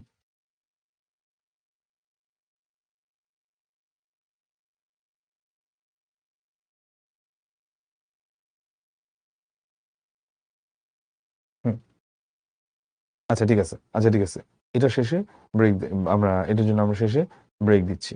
ঠিক আছে, না এখন ব্রেক দেন, এখন ব্রেক দিব না আমরা, ঠিক আছে আচ্ছা। এটা পড়ায় তারপর আমরা ব্রেকটা দিচ্ছি। তৃণ মানে হচ্ছে ও যে ধরো যখন দৌড়ে যায় তখন আশেপাশের যে এই ক্ষেত মেত গাছপালা আছে এগুলোর কথা বলা হচ্ছে। হুম,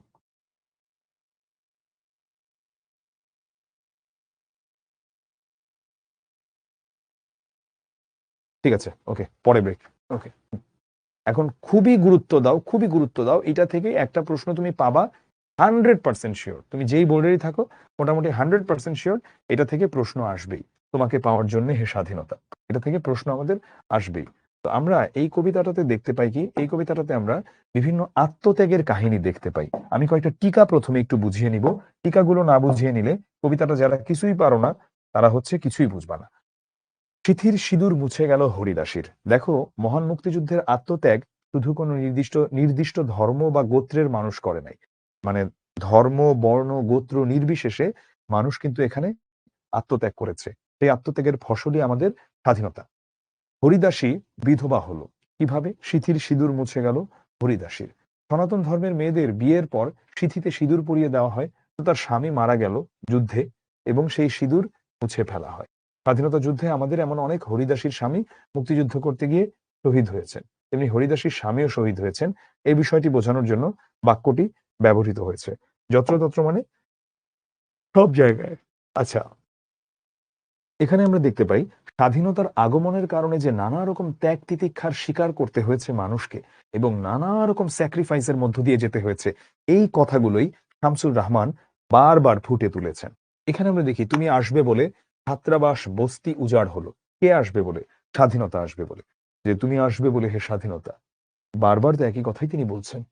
স্বাধীনতা যুদ্ধের শুরুতে পাকিস্তানি সেনাবাহিনী বাঙালিদের উপর বীভৎস ও ভয়ঙ্কর আক্রমণ চালায়। তারা গ্রামের পর গ্রাম আগুনে পুড়িয়ে দেয়। তাদের সেই আক্রমণ থেকে ছাত্রদের ছাত্রাবাস, গরিব মানুষের থাকার জায়গা, বস্তিও রক্ষা পায়নি। তো পাকিস্তানি সেনারা ছাত্রাবাস ও বস্তিতেও আক্রমণ করে এবং সেখানকার মানুষকে নির্বিচারে হত্যা করে এবং পুড়িয়ে নিশ্চিহ্ন করে দেয়। তো এটার জন্যই বলা হয়েছে তুমি আসবে বলে, মানে স্বাধীনতাকে উদ্দেশ্য করে বলছে তুমি আসবে বলে ছাত্রাবাস বস্তি উজাড় হলো। রুস্তম শেখ এখন পোকার দখলে যার ফুসফুস। এখানে বিভিন্ন রকম ক্যারেক্টারের কথা বলা হচ্ছিল সেই ত্যাগ তিতিক্ষার জন্য, যেটা থেকে সৃজনশীল আসে। তাই আমি একটু বলে রাখি, হ্যাঁ এটা হচ্ছে এই একটা অংশ শুধু বোঝাবো কবিতার, আর বাকি তারপরে সৃজনশীলে চলে যাব।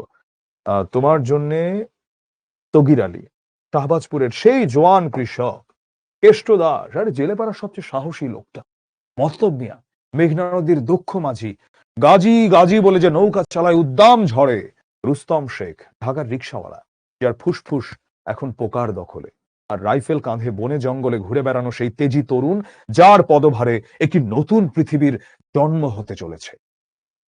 এই কথাগুলো দিয়ে কি বোঝালো? কথাগুলো দিয়ে বোঝালো যে তোমাকে সবাই অধীর প্রতীক্ষা করছে তোমার জন্য হে স্বাধীনতা। পৃথিবীর এক প্রান্ত থেকে অন্য প্রান্তে জ্বলন্ত ঘোষণার ধ্বনি প্রতিধ্বনি তুলে নতুন নিশান উড়িয়ে দামামা বাজিয়ে দিক বিদিক এই বাংলায় তোমাকে আসতেই হবে হে স্বাধীনতা, তোমাকে আসতেই হবে। এখানে আমরা দেখতে পাই যে কতটা জোরালো কণ্ঠে কবি শামসুর রহমান কথাগুলো বলেছেন। রুস্তম শেখ, কে সেই রুস্তম শেখ যিনি একজন রিকশাওয়ালা, যার ফুসফুস এখন পোকার দখলে, মূলত বুঝিয়েছে নানা শ্রেণী পেশার মানুষ এখানে আত্মত্যাগ করেছে, নিজের জীবনকে উৎসর্গ করেছে এই স্বাধীনতা যুদ্ধে। কবিতার মূল ভাবটা আমরা একটু দেখি, একটু দেখার পরে আমরা এখন চলে যাব কোথায়? আমাদের সৃজনশীল প্র্যাকটিসে। এখান থেকে 10 মার্কস পেয়ে গেছো। স্বাধীনতা শুধু শব্দ নয়, এটা একটা অধিকার ও অনুভব যা মানুষের জন্মগত। কিন্তু এই অধিকার আদায়ের জন্য বাঙালি জাতিকে দীর্ঘকাল সংগ্রাম করতে হয়েছে, তেমনি করতে হয়েছে অনেক আত্মত্যাগ। 1971 সালে বাঙালির স্বাধীনতা সংগ্রামে আপামর বাঙালি মুক্তিযুদ্ধে ঝাঁপিয়ে পড়ে। তো যুদ্ধ চলাকালে বাঙালির রক্তে রক্তগঙ্গা বইয়ে দেয় কারা? পাকিস্তানি যুদ্ধবাজরা। বাংলাদেশের স্বাধীনতার জন্য সংগ্রামে সাকিনা বিবির মতো গ্রামীণ নারীরা যারা সহায় সম্বল সম্ভ্রম বিসর্জিত হয়েছে, হরিদাসীর মতো মানুষেরা হয়েছেন স্বামীহারা, বহু নবজাতক হারিয়েছে তার বাবা মাকে। পাকিস্তানি হানাদার বাহিনী বাঙালিদের ছাত্রাবাস আক্রমণ করে ছাত্রদের হত্যা করে, শহরের বুকে তারা আগ্নেয়াস্ত্র নিয়ে ঢুকে এবং আরো নানা রকম গণহত্যা চালায়।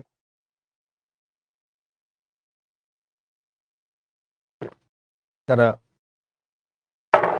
পুড়িয়ে দেয় লোকালয়, আরো আরো কত কিছু তারা করেছে।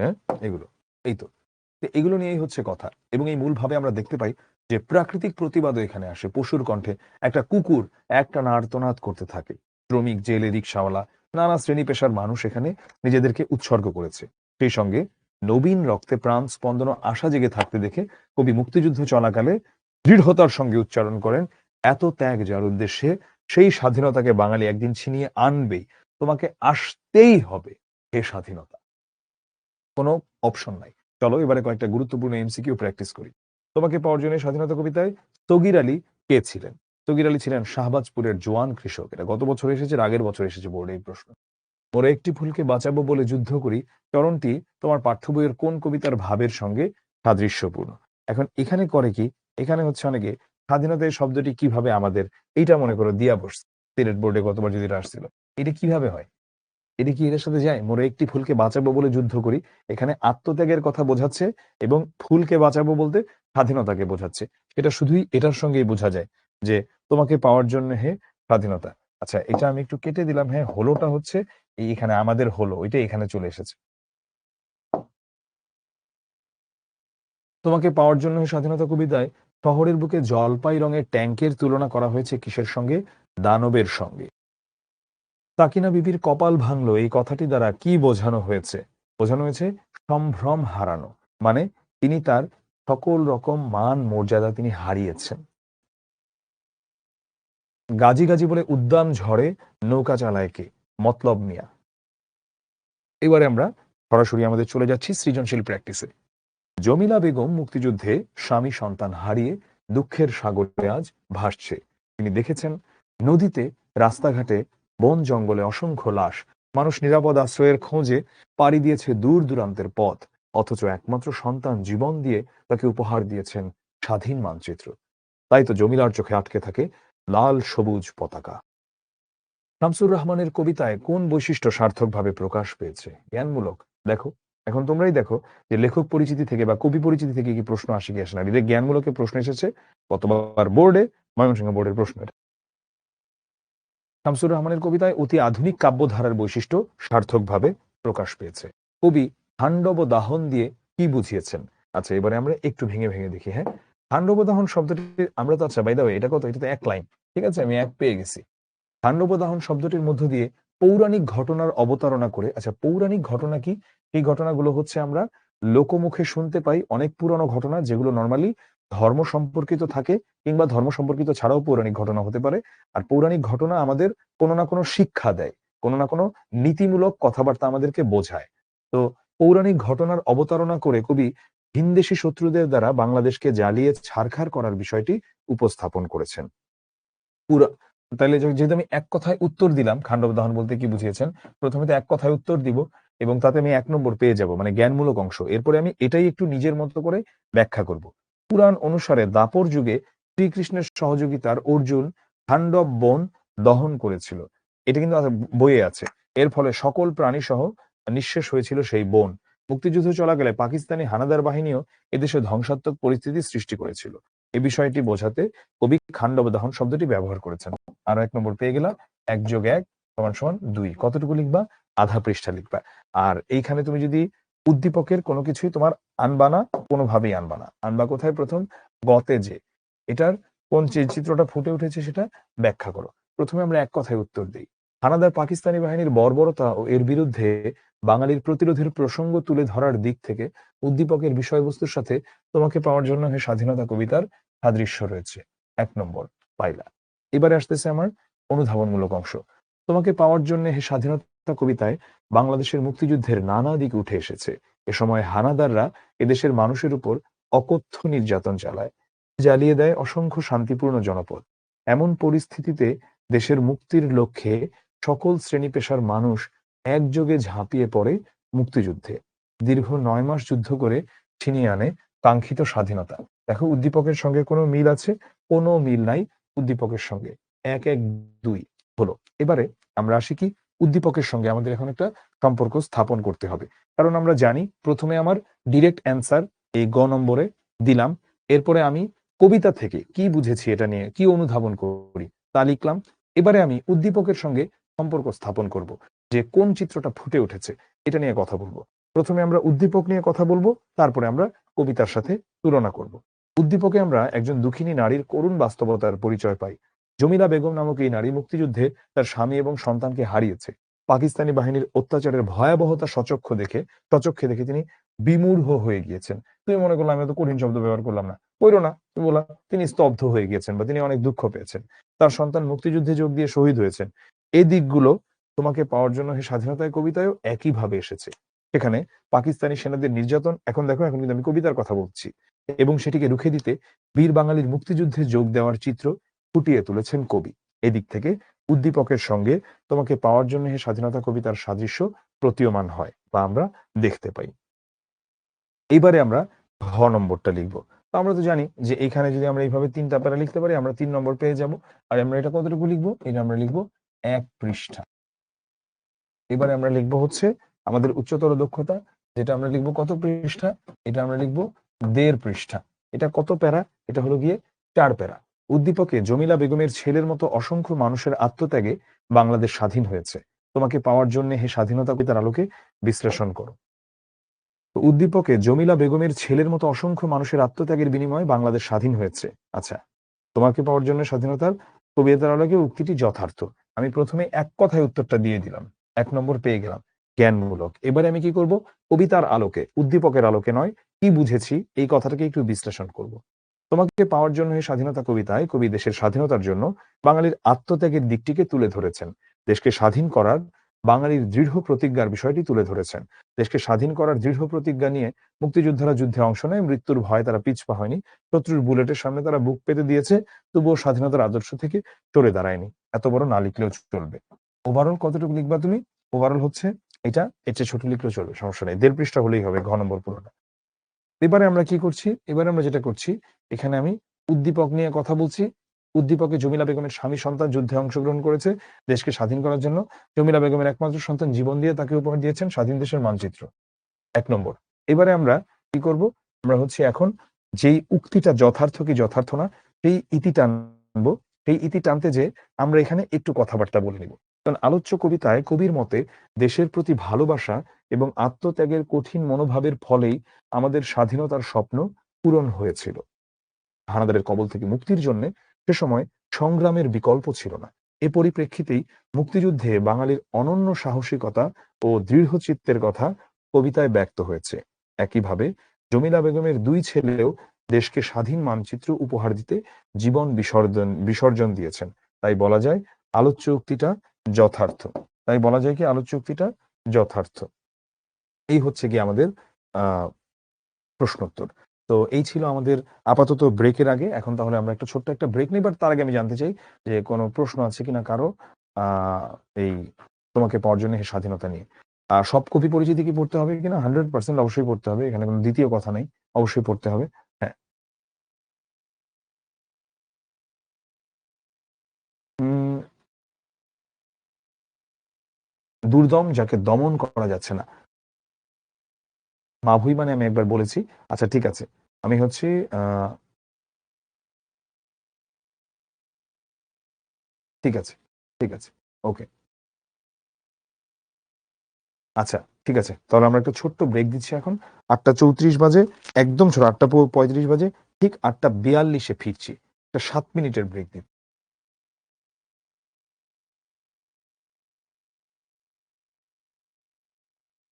২ ঘন্টার ক্লাস টানা কনসেনট্রেশন রাখা কঠিন। তাই একটু একটা ব্রেক দিলাম। হ্যাঁ? ৮:৪২ এ।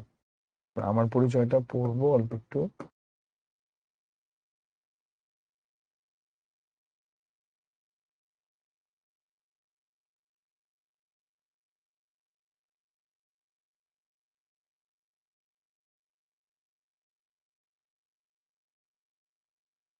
আমার পরিচয় সাহসী জননী বাংলা বহিপীর। হ্যাঁ? আমরা শেষ করে ফেলতে পারবো ইনশাআল্লাহ।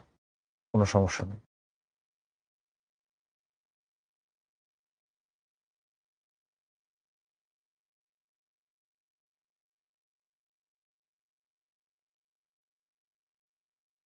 ব্রেক থাকলো তোমাদের এখন, ইনশাআল্লাহ আমরা চলে আসছি কিছুক্ষণের মধ্যেই। এই যা পড়ালাম সেটা রিলেটেড কোনো প্রশ্ন থাকলে করবা, কিন্তু কাইন্ডলি র্যান্ডম প্রশ্ন করতে থাকবা না। মানবিকের ক্লাস হবে কি হবে না, প্লিজ এই প্রশ্নটা কোনোভাবে তোমাকে পাওয়ার জন্য এই স্বাধীনতার সঙ্গে সম্পৃক্ত না। যদি এই প্রশ্ন থেকে এগুলো 16780-তে কল করবা, কল করে জিজ্ঞাসা করবা, কিন্তু ক্লাসের মধ্যে যা বলছি শুধু ক্লাস রিলেটেড প্রশ্নই করবো, অন্য প্রশ্ন করবা না। আমি চ্যাটটা পজ করে দিলাম, আমি আসছি ঠিক 8:42-এ।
হুম, হুম। হ্যাঁ, সাউন্ড দিয়ে আছে না ঠিকঠাক? হ্যাঁ, ঠিক আছে। হ্যাঁ, আমরা শুরু করি। চ্যাট কি অফ? চ্যাট অফ না? চ্যাটটা অফ করে দাও, অফ করে দাও, অফ করে দাও। হ্যাঁ, হ্যাঁ।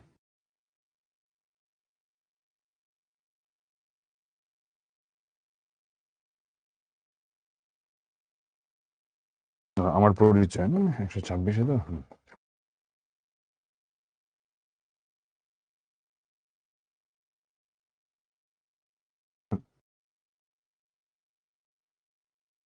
আমরা আমার পরিচয় হচ্ছে এখন দেখাবো। আমার পরিচয় গুরুত্বপূর্ণ কিনা? আমার পরিচয় গুরুত্বপূর্ণ। আমার পরিচয় কি আছে?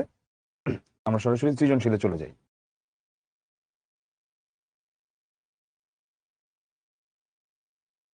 আগে আমরা একটু দেখি যে এখানের মূল ভাব কি নিয়ে কথা বলেছে। আমরা এরপরে আমার পরিচয় পড়ার পরে আমরা সরাসরি চলে যাব হচ্ছে আমাদের সহপাঠে। ঠিক আছে? হুম। মূল ভাবটা আমরা একটু পড়ি, হ্যাঁ? যে মূল ভাবটাতে আসলে কি বোঝাচ্ছে? মূল ভাবটা আমরা একটু পড়ি। আমি একটু এখানে মূল ভাবটা দিলাম। তোমরা মূল ভাবটা একটু রিডিং পড়ো।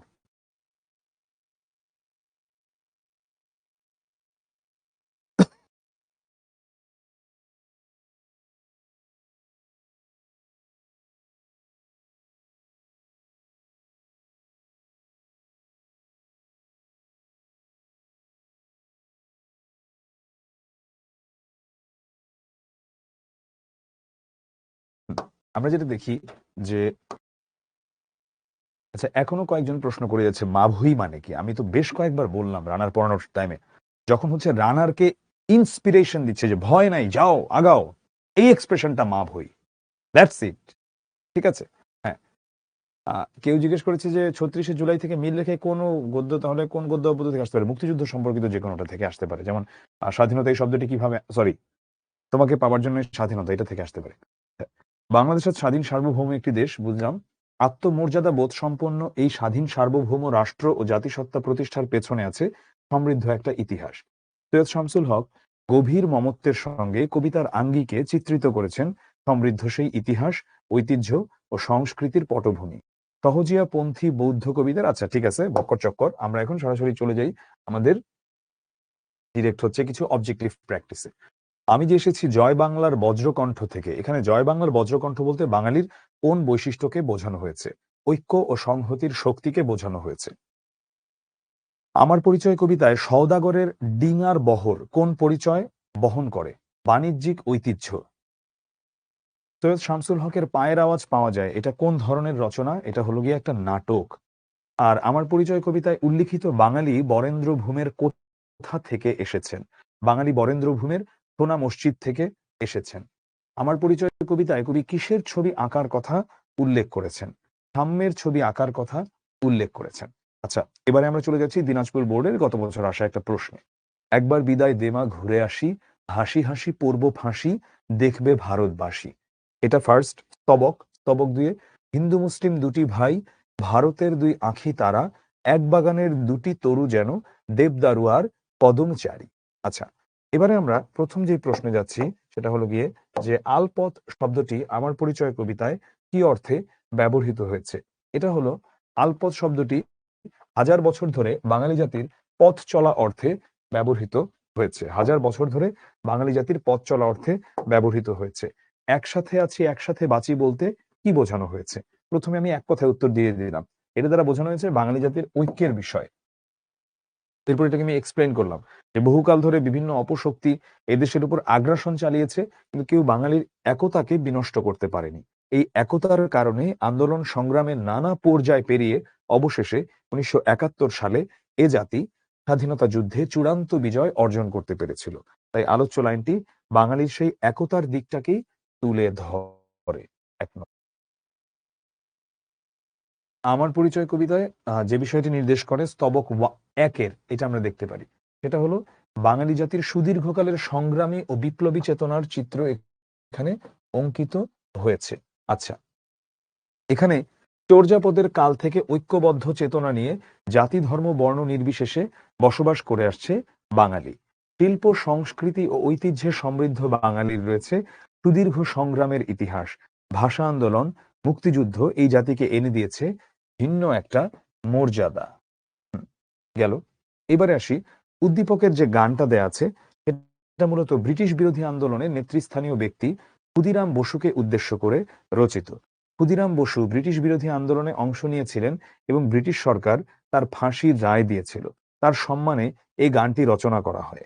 আমার পরিচয় কবিতায় বাঙালি অসাম্প্রদায়িক চেতনা ধারণ করে যুগে যুগে সকল সংগ্রামে অংশ নিয়েছে, একসাথে অংশ নিয়েছে আমাদের মহান মুক্তিযুদ্ধে। তাই স্তবক একে মূলত বাঙালির ঐক্যবদ্ধ সংগ্রামের কথাই নির্দেশ করা হয়েছে। গেল আমার, ঠিক আছে, প্রয়োগমূলক অংশ শেষ হয়ে গেল। আমি এখানে একই কথা বারবার আসলে রিপিট করতে চাচ্ছি না। প্রথমে এক লাইনে আমি উত্তরটা দিব, এরপরে আমি অনুধাবনমূলক অর্থাৎ কবিতা থেকে কি বুঝলাম, এরপরে আমি উদ্দীপকের সঙ্গে তুলনা দেখাচ্ছি। এই হলো আমার প্রয়োগমূলক। শেষ। এবারে আসি, তবক ২ এর চেতনায় যেন বাঙালি জাতির বীজ মন্ত্র, এই কবিতার আলোকে মূল্যায়ন করো। জাস্ট এক লাইনে দিবা, অসাম্প্রদায়িক চেতনায় বিশেষ যে পরিচয় রয়েছে সেটা বাঙালি জাতির বীজ মন্ত্র। ১ নম্বর পেয়ে গেলা। অনুধাবনমূলক লিখলা, এটাকে কি বুঝো সেটা ১ নম্বর পেয়ে গেলা। এরপরে এখানে তুমি হচ্ছে ২টার মধ্যে একটা সম্পর্ক স্থাপন করলা, মানে স্তবক ২ তো তোমার উদ্দীপক, সেখানের সঙ্গে তুমি এটা নিয়ে তুমি কথা বললা, মানে প্রয়োগমূলক অংশ ১ নম্বর পেয়ে গেলা। তারপরে তুমি তোমার মতামতে আসলা। আমার পরিচয় কবিতায় দেখা যায় ধর্মীয় গোঁড়ামির ঊর্ধ্বে উঠে অসাম্প্রদায়িক চেতনাকে লালন করে সকল ধর্মের মানুষ মিলেমিশে বসবাস করছে। সকল আন্দোলন ও সংগ্রামে হিন্দু মুসলিম উভয়ই অংশ নিচ্ছে। উদ্দীপকেও ঠিক একইভাবে বলা হয়েছে বাঙালি নিজস্ব সংস্কৃতিতে বিশ্বাসী এক অসাম্প্রদায়িক জাতি। সকল ধর্মের মানুষ মিলেমিশে এখানে বসবাস করে। অতএব স্তবক ২ এর চেতনা যেন বাঙালি জাতির বীজ মন্ত্র। স্তবক ২ এর চেতনা বাঙালি জাতির বীজ মন্ত্র। তাহলে এটা এই ৪টা পার্টে আমাদের ৪টা নম্বর চলে আসে। এই ৪টা পার্টে আমাদের ৪টা নম্বর চলে আসে। এভাবে আমাদের একটা সৃজনশীলকে ব্রেকডাউন করা হয়ে থাকে। সাধারণত এই শব্দটি কিভাবে আমাদের হলো, এটা বাতিল, কিন্তু কোনো প্রশ্ন আসবে না।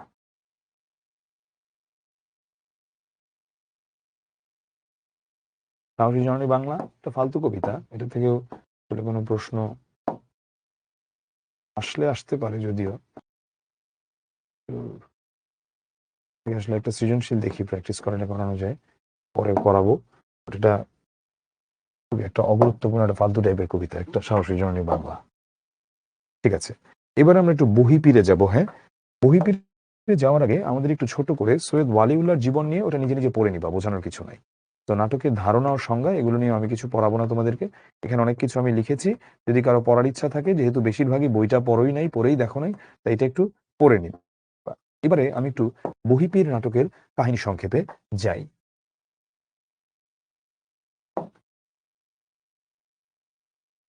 বহিপীর নাটকটি গড়ে উঠেছে বহিপীরের সর্বগ্রাসী স্বার্থ ও নতুন দিনের প্রতীক এক বালিকার বিদ্রোহকে কেন্দ্র করে। প্রথমে আমরা দেখি, বহি বলতে তিনি বুঝিয়েছেন বই। এখন বহিপীর মানে কি? উনি হচ্ছে সাধু ভাষায় কথা বলতেন। যেহেতু ভণ্ডামি করতে ভিন্ন ভিন্ন জেলায় যেতেন এবং ভিন্ন ভিন্ন জায়গায় যাবার কারণে একটা সার্বজনীন ভাষার প্রয়োজন ছিল এই ভণ্ডপীরের। তো সাধু ভাষা এমন একটা ভাষা, যেই ভাষাটায় ওই সময় বই লেখা হতো। বই লেখার কারণে মানুষ সবাই কম বেশি বুঝতে পারত সাধু ভাষা। এই জন্যেই তিনি এই ভাষাটাকে ধারণ করেন নিজের ভেতরে এবং এই ভাষায় তিনি কথা বলেন। এটাকে বলা হয়েছে বহিপীর। কেন বলা হয়েছে তাকে? তার কারণ তিনি বইয়ের ভাষায় কথা বলছেন। বইয়ের ভাষায় কথা বলা মানে কি? বইয়ের ভাষায় কথা বলা মানে হলো তিনি সাধু ভাষায় কথা বলছেন। এই জন্য এটাকে বলা হচ্ছে কি? বহিপীর। তাকে কি বলা হচ্ছে? বহিপীর। আচ্ছা, বহিপীরের সর্বগ্রাসী স্বার্থ ও নতুন দিনের প্রতীক এক বালিকার বিদ্রোহকে কেন্দ্র করে। বুঝলাম। ডেমরার ঘাটে অবস্থানকারী একটা বজরা। আচ্ছা, বজরাটি রেশমপুরের জমিদার হাতেম আলীর।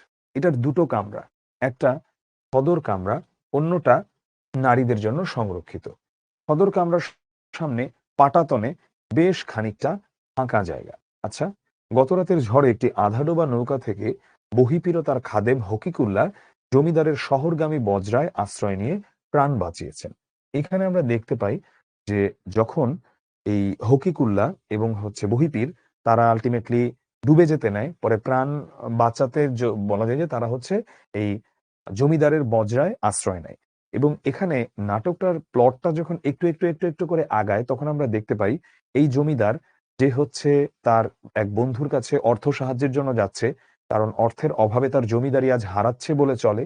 অন্যদিকে জমিদারের যিনি স্ত্রী, তাকে আমরা দেখতে পাই যে ধর্মভীরুতার কারণে বহিপীরের এই ভণ্ডামির প্রতি তার একটা অদ্ভুত ভালোবাসা বা অদ্ভুত একটা শ্রদ্ধা কিংবা সম্মান রয়েছে।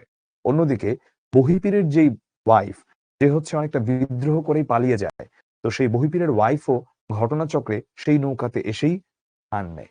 অন্যদিকে জমিদার সাহেবের ছেলে বহিপীরের সেই ছোট ওয়াইফের পেছন মানে ওয়াইফের প্রেমে পড়ে যায়। আচ্ছা, আমরা এগুলোতে আসছি। ভেতরের কামরায় জমিদার গিন্নি হোদেজা বেগম, জমিদার পুত্র হাশেম আলী, আর জমিদারের নাম হচ্ছে হাতেম আলী। ঠিক আছে? এবং তাহেরা নামের সদ্য কৈশোর পেরুনো এক যুবতী। এই তাহেরাকেই জোর করে বিয়ে করে আমাদের এই বহিপীর। তো বিয়ে করার পরে তাহেরা জিনিসটা মেনে নেয় না, কারণ তাহেরার অমতে বিয়েটা হয়। বহিপীরকে সে ফেলেই হচ্ছে আসলে সে চলে আসে। এখন সে যখন হচ্ছে তার একজন কাজিনকে নিয়ে আসে, পরবর্তীতে তার কাজিন ভয় এবং আরো নানা কারণে তার সঙ্গে কন্টিনিউ করে না। পরে ওরা হচ্ছে এই তাহেরা হচ্ছে এই ওদের এই নৌকাতে উঠে, এই বজরায় উঠে এবং যেখানে থাকে জমিদারের ছেলে হাশেম আলী, জমিদার সাহেব হাতেম আলী, আর হাশেমের মা মানে জমিদারের ওয়াইফ হোদেজা বেগম। গতকাল ডেমরার ঘাটে যুবতীটি অল্প বয়সী একটি ছেলেকে নিয়ে বিড়ম্বনার শিকার হয়েছিল। ছেলেটি ক্ষুধায় কাঁদছিল, তাদের কোথাও যাওয়ার জায়গা ছিল। ওটা হচ্ছে ওর কাজিন। কোথায় যাচ্ছে তাও তারা জানতো না। তাদেরকে ঘিরে জটলা জমে গিয়েছিল। দু একজন বদলোক মানে খারাপ মানুষ মেয়েটির দিকে অন্য দৃষ্টিতে তাকাচ্ছিল, ঠাট্টা মশকরা করতেও শুরু করেছিল তাদের কেউ কেউ। এমনই অবস্থায় জমিদার গিন্নি চাকর দিয়ে তাহেরা নামের যুবতীটিকে বজরায় ডেকে আনে। আচ্ছা, এমনই অবস্থায় জমিদার গিন্নি মানে জমিদারের ওয়াইফ চাকর দিয়ে তাহেরা নামের যুবতীটিকে বজরায় ডেকে আনেন। হ্যাঁ, চাকর দিয়ে ডেকে আনেন। জিজ্ঞাসার জবাবে জানা যায় সে মাতৃহারা। আচ্ছা, তার মা নেই। তার কুসংস্কারাচ্ছন্ন বাবা ও সৎ মা তাকে জোর করে এই বুড়া বেটার সাথে, এই বৃদ্ধ পীরের সঙ্গে বিয়ে দেয়। কিন্তু সে এই অন্যায় বিয়ে মেনে না নিয়ে বাড়ি থেকে পালিয়েছে। তাহেরার এ কথায় হোদেজা বেগম অবাক হন যে বাড়ি থেকে পালিয়েছে, এটা কিভাবে সম্ভব।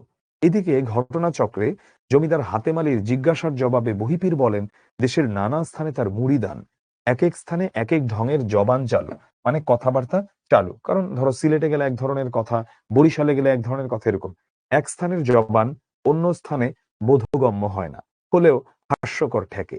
এ সমস্যার সমাধান করার জন্য পীর সাহেব বইয়ের ভাষা চর্চা করে ওই ভাষাতেই আলাপ আলোচনা কথাবার্তা বলেন। মানে তিনি আসলে মূলত সাধু ভাষা ব্যবহার করে।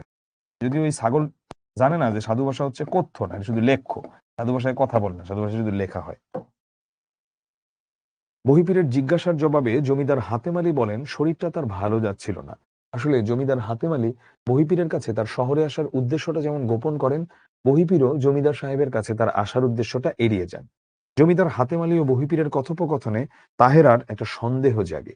জমিদারের বজরায় তাহেরা হাসিমের কাছ থেকে জানতে পারে বাইরের কামরায় অবস্থান করা বৃদ্ধ লোকটাই সুনামগঞ্জের বহিপীর, যার সাথে ওকে জোর করে বিয়ে দেওয়া হয়েছিল। মুহূর্তে তাহেরা বজরার জানালা দিয়ে নদীতে ঝাঁপ দিয়ে ডুবে মরতে চায়। হাশেম হোদেজা বেগমকে চিৎকার করতে নিষেধ করে তাহেরাকে আশ্বস্ত করে যে তাহেরার অমতে তাকে পীর সাহেবের হাতে তুলে দেওয়া হবে না। এটা কেন করে? কারণ খোদেজা বেগম তার মধ্যে আবার একটা ধর্মভীরুতা আমরা দেখতে পাই এবং ধর্মভীরুতার কারণে সে আবার ইতিবাচক ভাবে দেখে না। একদিক থেকে তার মায়া লাগে তার কন্যার বয়সী বা তার ছেলের চেয়েও তো বেশ ছোট একটা মেয়ে এইভাবে পালিয়ে বেড়াচ্ছে, মা মরা মেয়ে। অন্যদিকে আবার এই বিষয়টাও সে মানতে পারে না যে পীরের অভিশাপ তো লাগতে পারে। পীরের সাথে তার বিয়ে হয়েছে, সে কেন এভাবে পালিয়ে আসবে? এভাবে তো সে পালিয়ে আসতে পারে না।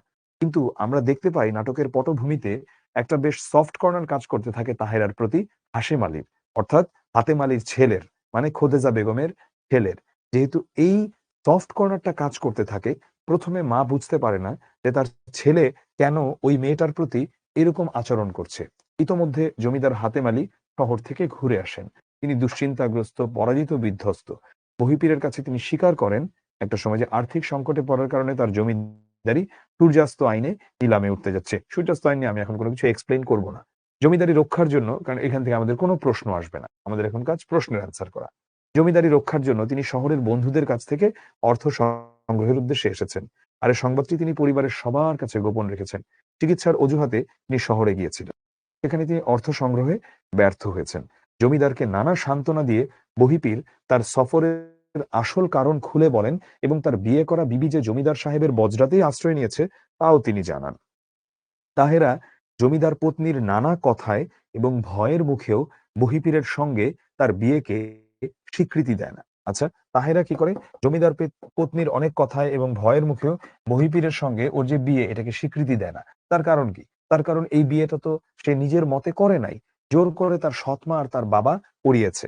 এর মধ্যে জমিদার পুত্র হাশেম মানবিক কারণে তাহেরার পক্ষ নিয়ে বিষয়টাকে আরো জটিল করে তোলে। এই কাহিনী হচ্ছে কি? এই কাহিনীর মধ্যে আবার এই থার্ড পারসন আসলো কোথা থেকে?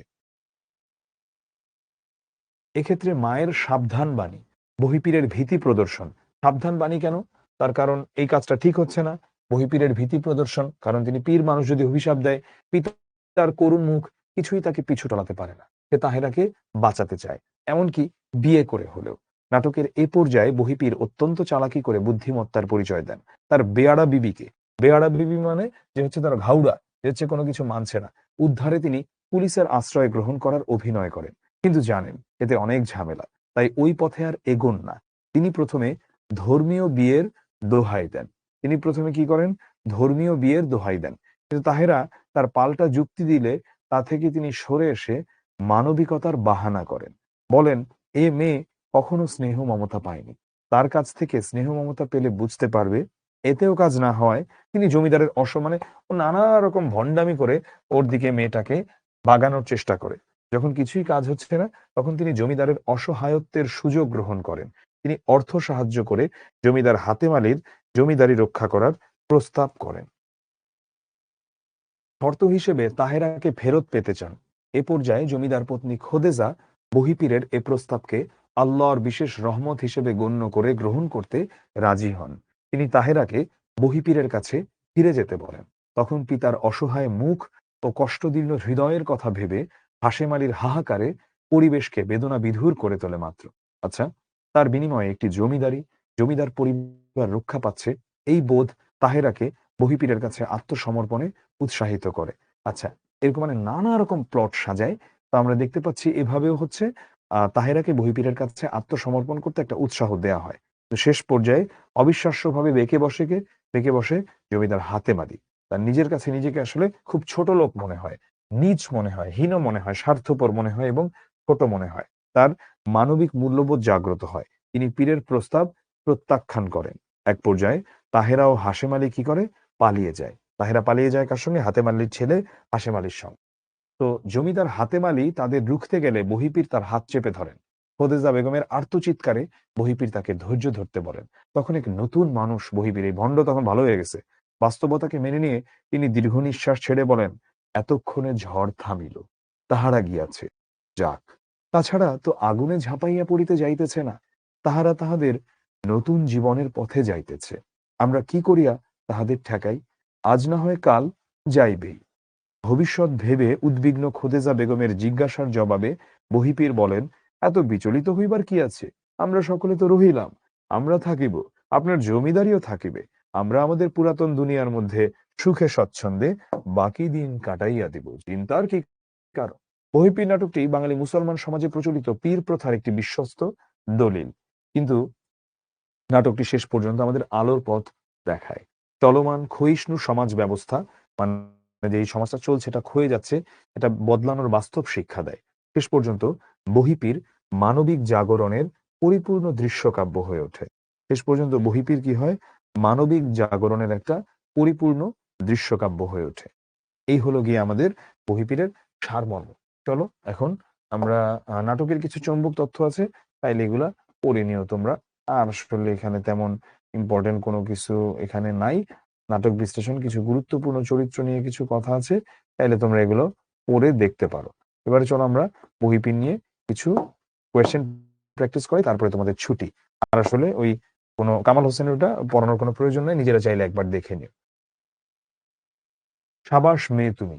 হোদেজা তাহেরাকে এ কথাটি কেন বলেছে? ঢাকা বোর্ডের প্রশ্নটা গত বছর এসেছিল।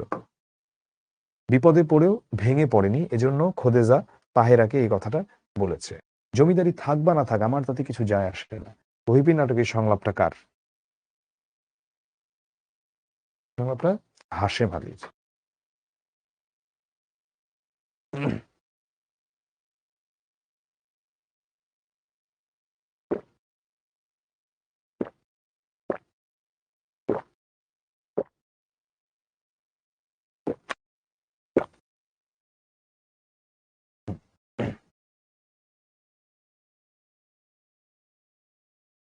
নামে তালপুকুর ঘটি ডোবে না, এ প্রবাদের ভাবার্থ বহিপীর নাটকের কোন চরিত্রে প্রতীয়মান? সেটা হলো হাতেম আলী। মানে দেখলে মনে হয়েছে বহুত কিছু, কিন্তু আসলে ঘোড়ার ডিম এরকম। হাশেম আলীকে যুক্তিবাদী, আধুনিক ও মানবিক অনুভূতি সম্পন্ন মানুষ হিসেবে গড়ে তোলে কে? শিক্ষা।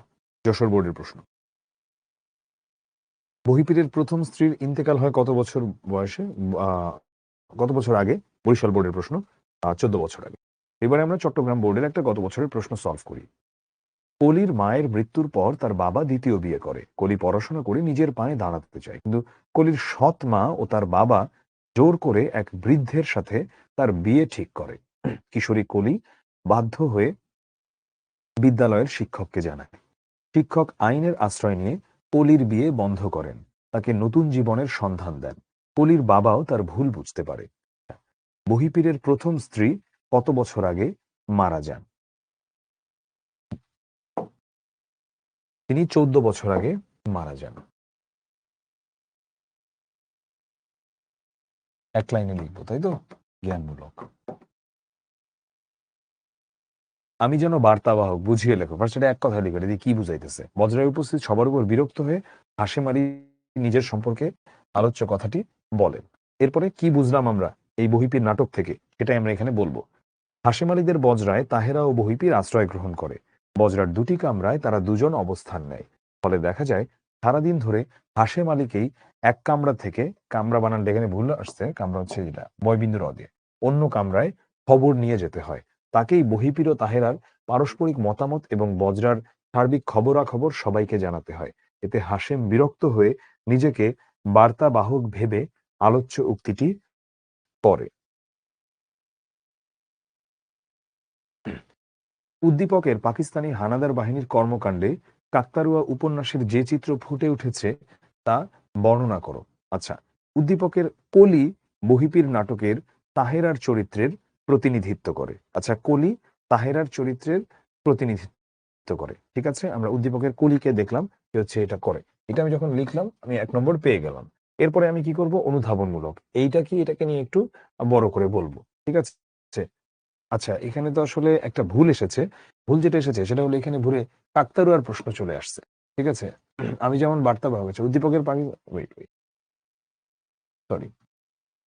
উদ্দীপকের কলি বহিপীর নাটকের যে চরিত্রের প্রতিনিধিত্ব করে সেটা ব্যাখ্যা করো। আচ্ছা, হুম।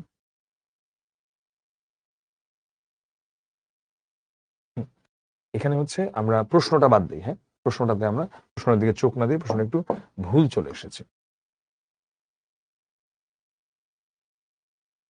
উদ্দীপকের কলি বহিপীর নাটকের তাহেরার চরিত্রটার প্রতিনিধিত্ব করে। তো বহিপীর নাটকে পীর প্রথায় বিশ্বাসী তাহেরার মা বাবা, আমরা প্রথমে হ্যাঁ যেহেতু উত্তরটা দিলাম, এবারে আমরা দিচ্ছি যে বহিপীর নাটকে পীর প্রথায় বিশ্বাসী তাহেরার মা বাবা অল্প বয়সী তাহেরাকে পীরের সঙ্গে বিয়ে দিয়ে দেয়, কিন্তু তাহেরা আধুনিক চেতা। এই জন্য তাহেরা প্রচলিত পীর প্রথার বিরুদ্ধে প্রতিবাদ করে। তাহেরা তার উপর চাপিয়ে দেওয়া সিদ্ধান্তকে মেনে না নিয়ে প্রতিবাদ করেছে। সমাজ, পরিবার ও অন্ধকারাচ্ছন্ন পিতামাতাকে ছেড়ে বেরিয়ে পড়েছে হাশেম আলীর হাত ধরে। আচ্ছা, আমি আবার 1 নম্বর পেয়ে গেলাম। এখন এইখানে তো আমি আনি নাই উদ্দীপককে, এখন আমি প্রথম উদ্দীপককে আনবো। আমার প্রয়োগমূলক যেহেতু। উদ্দীপকের কলীয় আধুনিক চেতা। কলি ধর্মান্ধ ও কুসংস্কারাচ্ছন্ন পীর প্রথা বিশ্বাস করে না। কলি লেখাপড়া শিখে নিজের পায়ে দাঁড়াতে চায়, কিন্তু কুসংস্কারাচ্ছন্ন কলির পিতামাতা তাকে বয়স্ক লোকের সঙ্গে বিয়ে দিতে চায়। কলি এই সিদ্ধান্ত মেনে নিতে পারেনি। এজন্য কলি বাধ্য হয়ে পিতামাতার বিরুদ্ধে অবস্থান নেয়। অবশেষে শিক্ষকের সহযোগিতায় কলি মুক্তি পায়। তাই বলা যায় উদ্দীপকের কলি বহিপীর নাটকের তাহেরার চরিত্রের প্রতিনিধিত্ব করে। আমরা তুলনা দেখালাম, আমরা পেয়ে গেলাম 1। এভাবে আমরা কি করি? আমরা আমাদের সৃজনশীলের 3 মার্ক আমরা জোগাড় করে থাকি আমাদের প্রয়োগমূলকের ক্ষেত্রে। আচ্ছা, আবার আমি একটু এখানে আবার পড়ি, হ্যাঁ, আমরা উদ্দীপকটা। কলির মায়ের মৃত্যুর পর তার বাবা দ্বিতীয় বিয়ে করে। কলি পড়াশোনা করে নিজের পায়ে দাঁড়াতে চায়, কিন্তু কলির সৎ মা ও তার বাবা জোর করে এক বৃদ্ধের সাথে তার বিয়ে ঠিক করে। কিশোরী কলি বাধ্য হয়ে বিদ্যালয়ের শিক্ষককে জানায়। শিক্ষক আইনের আশ্রয় নিয়ে কলির বিয়ে বন্ধ করেন, তাকে নতুন জীবনের সন্ধান দেন। কলির বাবাও তার ভুল বুঝতে। আর প্রশ্নটা ছিল কি, উদ্দীপকের কলি বহিপীর নাটকের যে চরিত্রের প্রতিনিধিত্ব করে সেটা ব্যাখ্যা করো। এবার আমাদের ঘ নম্বরটা কি, উদ্দীপকের বিদ্যালয়ের শিক্ষক, আচ্ছা, যিনি এখানে আইনের আশ্রয় নেন, এবং বহিপীর নাটকের হাসেম সমচেতনায় বিশ্বাসী, এটা মূল্যায়ন করো। প্রথমে তো আমরা এক লাইনে লিখবো, তারপরে আমরা বাকি কাহিনী আনবো। চলো, এখানেও প্রশ্নটা ভুল এসেছে, আমি আবারও বলছি, তাই প্রশ্নটার দিকে আমরা একটু খেয়াল না করি। হ্যাঁ, প্রশ্নটার দিকে আমরা চোখ না দিই।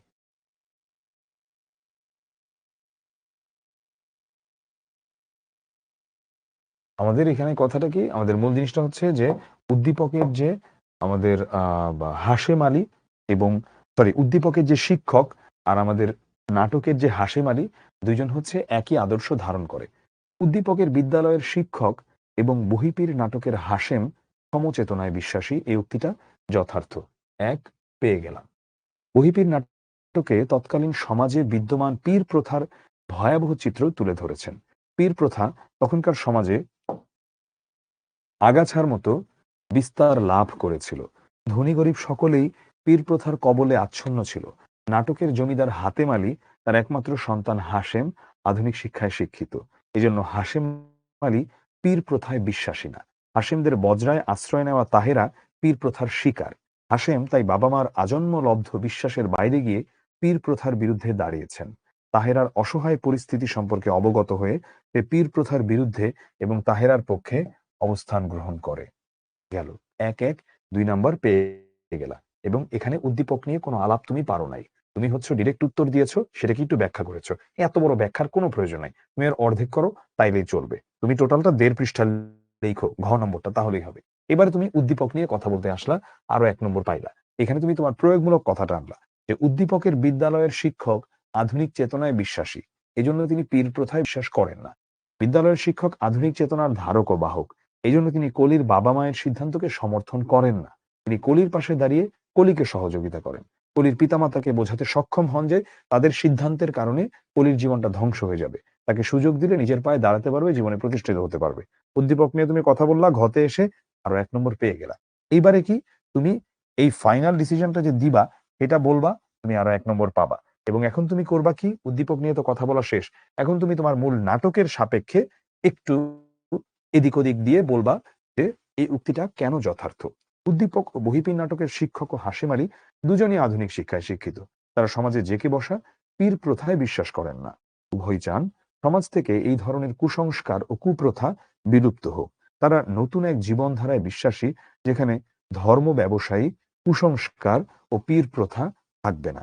তাই বলা যায় উদ্দীপকের বিদ্যালয়ের শিক্ষক ও বহিপীর নাটকের হাসেম সমচেতনায় বিশ্বাসী, উক্তিটা যথার্থ। এই ছিল আমাদের আজকের ক্লাস। আমি এখন চ্যাটটা ওপেন করে দিই। তোমাদের যদি কোনো প্রবলেম থেকে থাকে বা কোনো প্রশ্ন থেকে থাকে তোমরা করো। আর যদি কোনো প্রশ্ন পরেও জেগে থাকে তোমরা হচ্ছে তোমাদের গ্রুপের মধ্যে প্রশ্ন করবা, উত্তর না পেলে আমাকে ট্যাগ দিবা। ঠিক আছে? উদ্দীপকে মাঝে মধ্যে বোঝা যায় না কি বোঝাতে চাচ্ছে, এটা কি করব, এটা আসলে খুব কঠিন বিষয়। ওই ধরনের উদ্দীপক আমাদের তখন স্কিপ করাটা বেস্ট। আন্দাজে লিখতে যেয়ে আমরা ইয়ে করবো না। আচ্ছা, শুধু কি প্র্যাকটিস বুক পড়লেই হবে? হ্যাঁ, শুধু প্র্যাকটিস বুক পড়লেই হবে। সব সৃজনশীল কি একইভাবে লিখবো? হ্যাঁ, হাসান হাবিব এটাই ফরম্যাট, সেটাই। গ এ 1 পেজ লিখে স্কুলে 3 দিয়ে দিই। মাসনুন আমরা স্কুল ভুলে যাই। আমাদের সামনে হচ্ছে আ বোর্ড এক্সাম। বোর্ডে আর অনেক শিথিলভাবে খাতা দেখে। দিনে কত সময় পড়বে? এটা ফালতু প্রশ্নের উত্তর দেওয়ারই কোনো মানে নাই। তোমার যতটুকু পড়লে ভালো মনে হয় তোমার জন্য, তুমি ততটুকুই পড়বা। খালেদা শব্দের অর্থ কি? এই যে অঙ্কন, তোমার প্রশ্নটা। আমার মনে হয় এই লক্ষ্যের ক্লাসে ধরো এই প্রশ্নগুলো করো জাস্ট দৃষ্টি আকর্ষণ করার জন্য, যে তোমার নামটা আমরা নিলাম অঙ্কন রয়, খালেদা শব্দের অর্থ কি। তুমি এখন আছো লক্ষ্য জিপিএ 5 এর ক্লাসে, তোমার 2 দিন পর এসএসসি। খালেদা শব্দের অর্থ দিয়ে তুমি করবা কি? এটা হচ্ছে কথা। এটা আসবে? তোমার পরীক্ষাটা আসার সম্ভাবনা আছে? নাই। কিন্তু তোমার নামটা নিলাম, তোমার ভাল লাগলো, তুমি দৃষ্টি আকর্ষণ করতে পারলা সবার সামনে, অ্যাটেনশন পাইলা। তো এই তো। তো আমি এটাই বলছি, শুধু সেই প্রশ্নগুলোই এখন করো যেগুলো পরীক্ষায় আসতে পারে। এখন বেসিক প্রশ্ন, এত খুঁটিনাটি প্রশ্নের সময় আমাদের হাতে নাই। ঠিক আছে?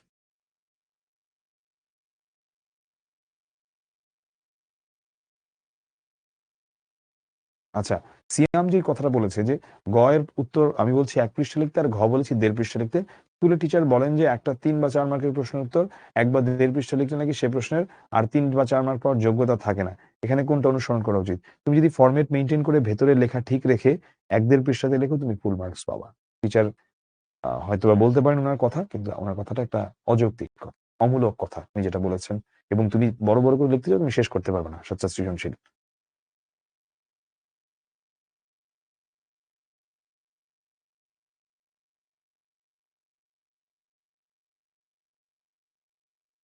হুম। মনে হয় আর মেসেজেস এখন যে আমরা এটা আমি বুঝি নাই। দেখো তো একটু মেহেদী এটা ও কি লিখছে আর কাকে লিখছে? এই মুন দেখেছি ভালো লাগতেছে না। এটা কি, কি, কি নং এর খ, গ আসেনি?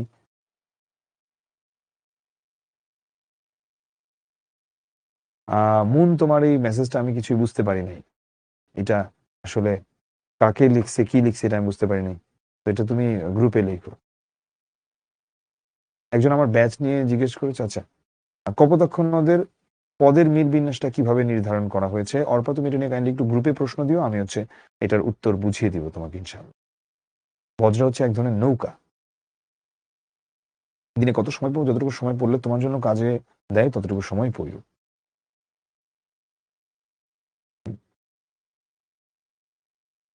সিন্ধু মানে হচ্ছে সমুদ্র। কপোতাক্ষ নদ তো আজকে আমরা পড়াই নাই যদিও, যাই হোক। কপোতাক্ষ নদ নিয়ে প্রশ্ন থাকলে হচ্ছে ইয়ে করো, কি বলে যে আমাকে দিয়ে দিও তোমরা, লিখো। রানার সব কবিতায় কি জানি কাটছি, বাদ দিলাম ভাই, হয়তো পরে থেকে হুটহাট কিছু কেটে ফেলাইছি মোসাদ্দেক। বইয়ে যা আছে এটাই।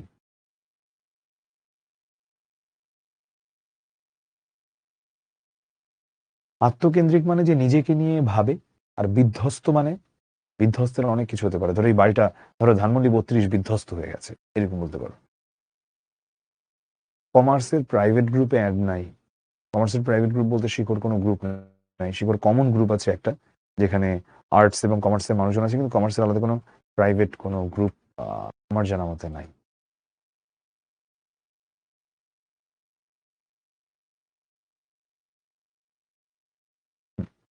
আশা বুঝাবেন না, প্রয়োজন নাই।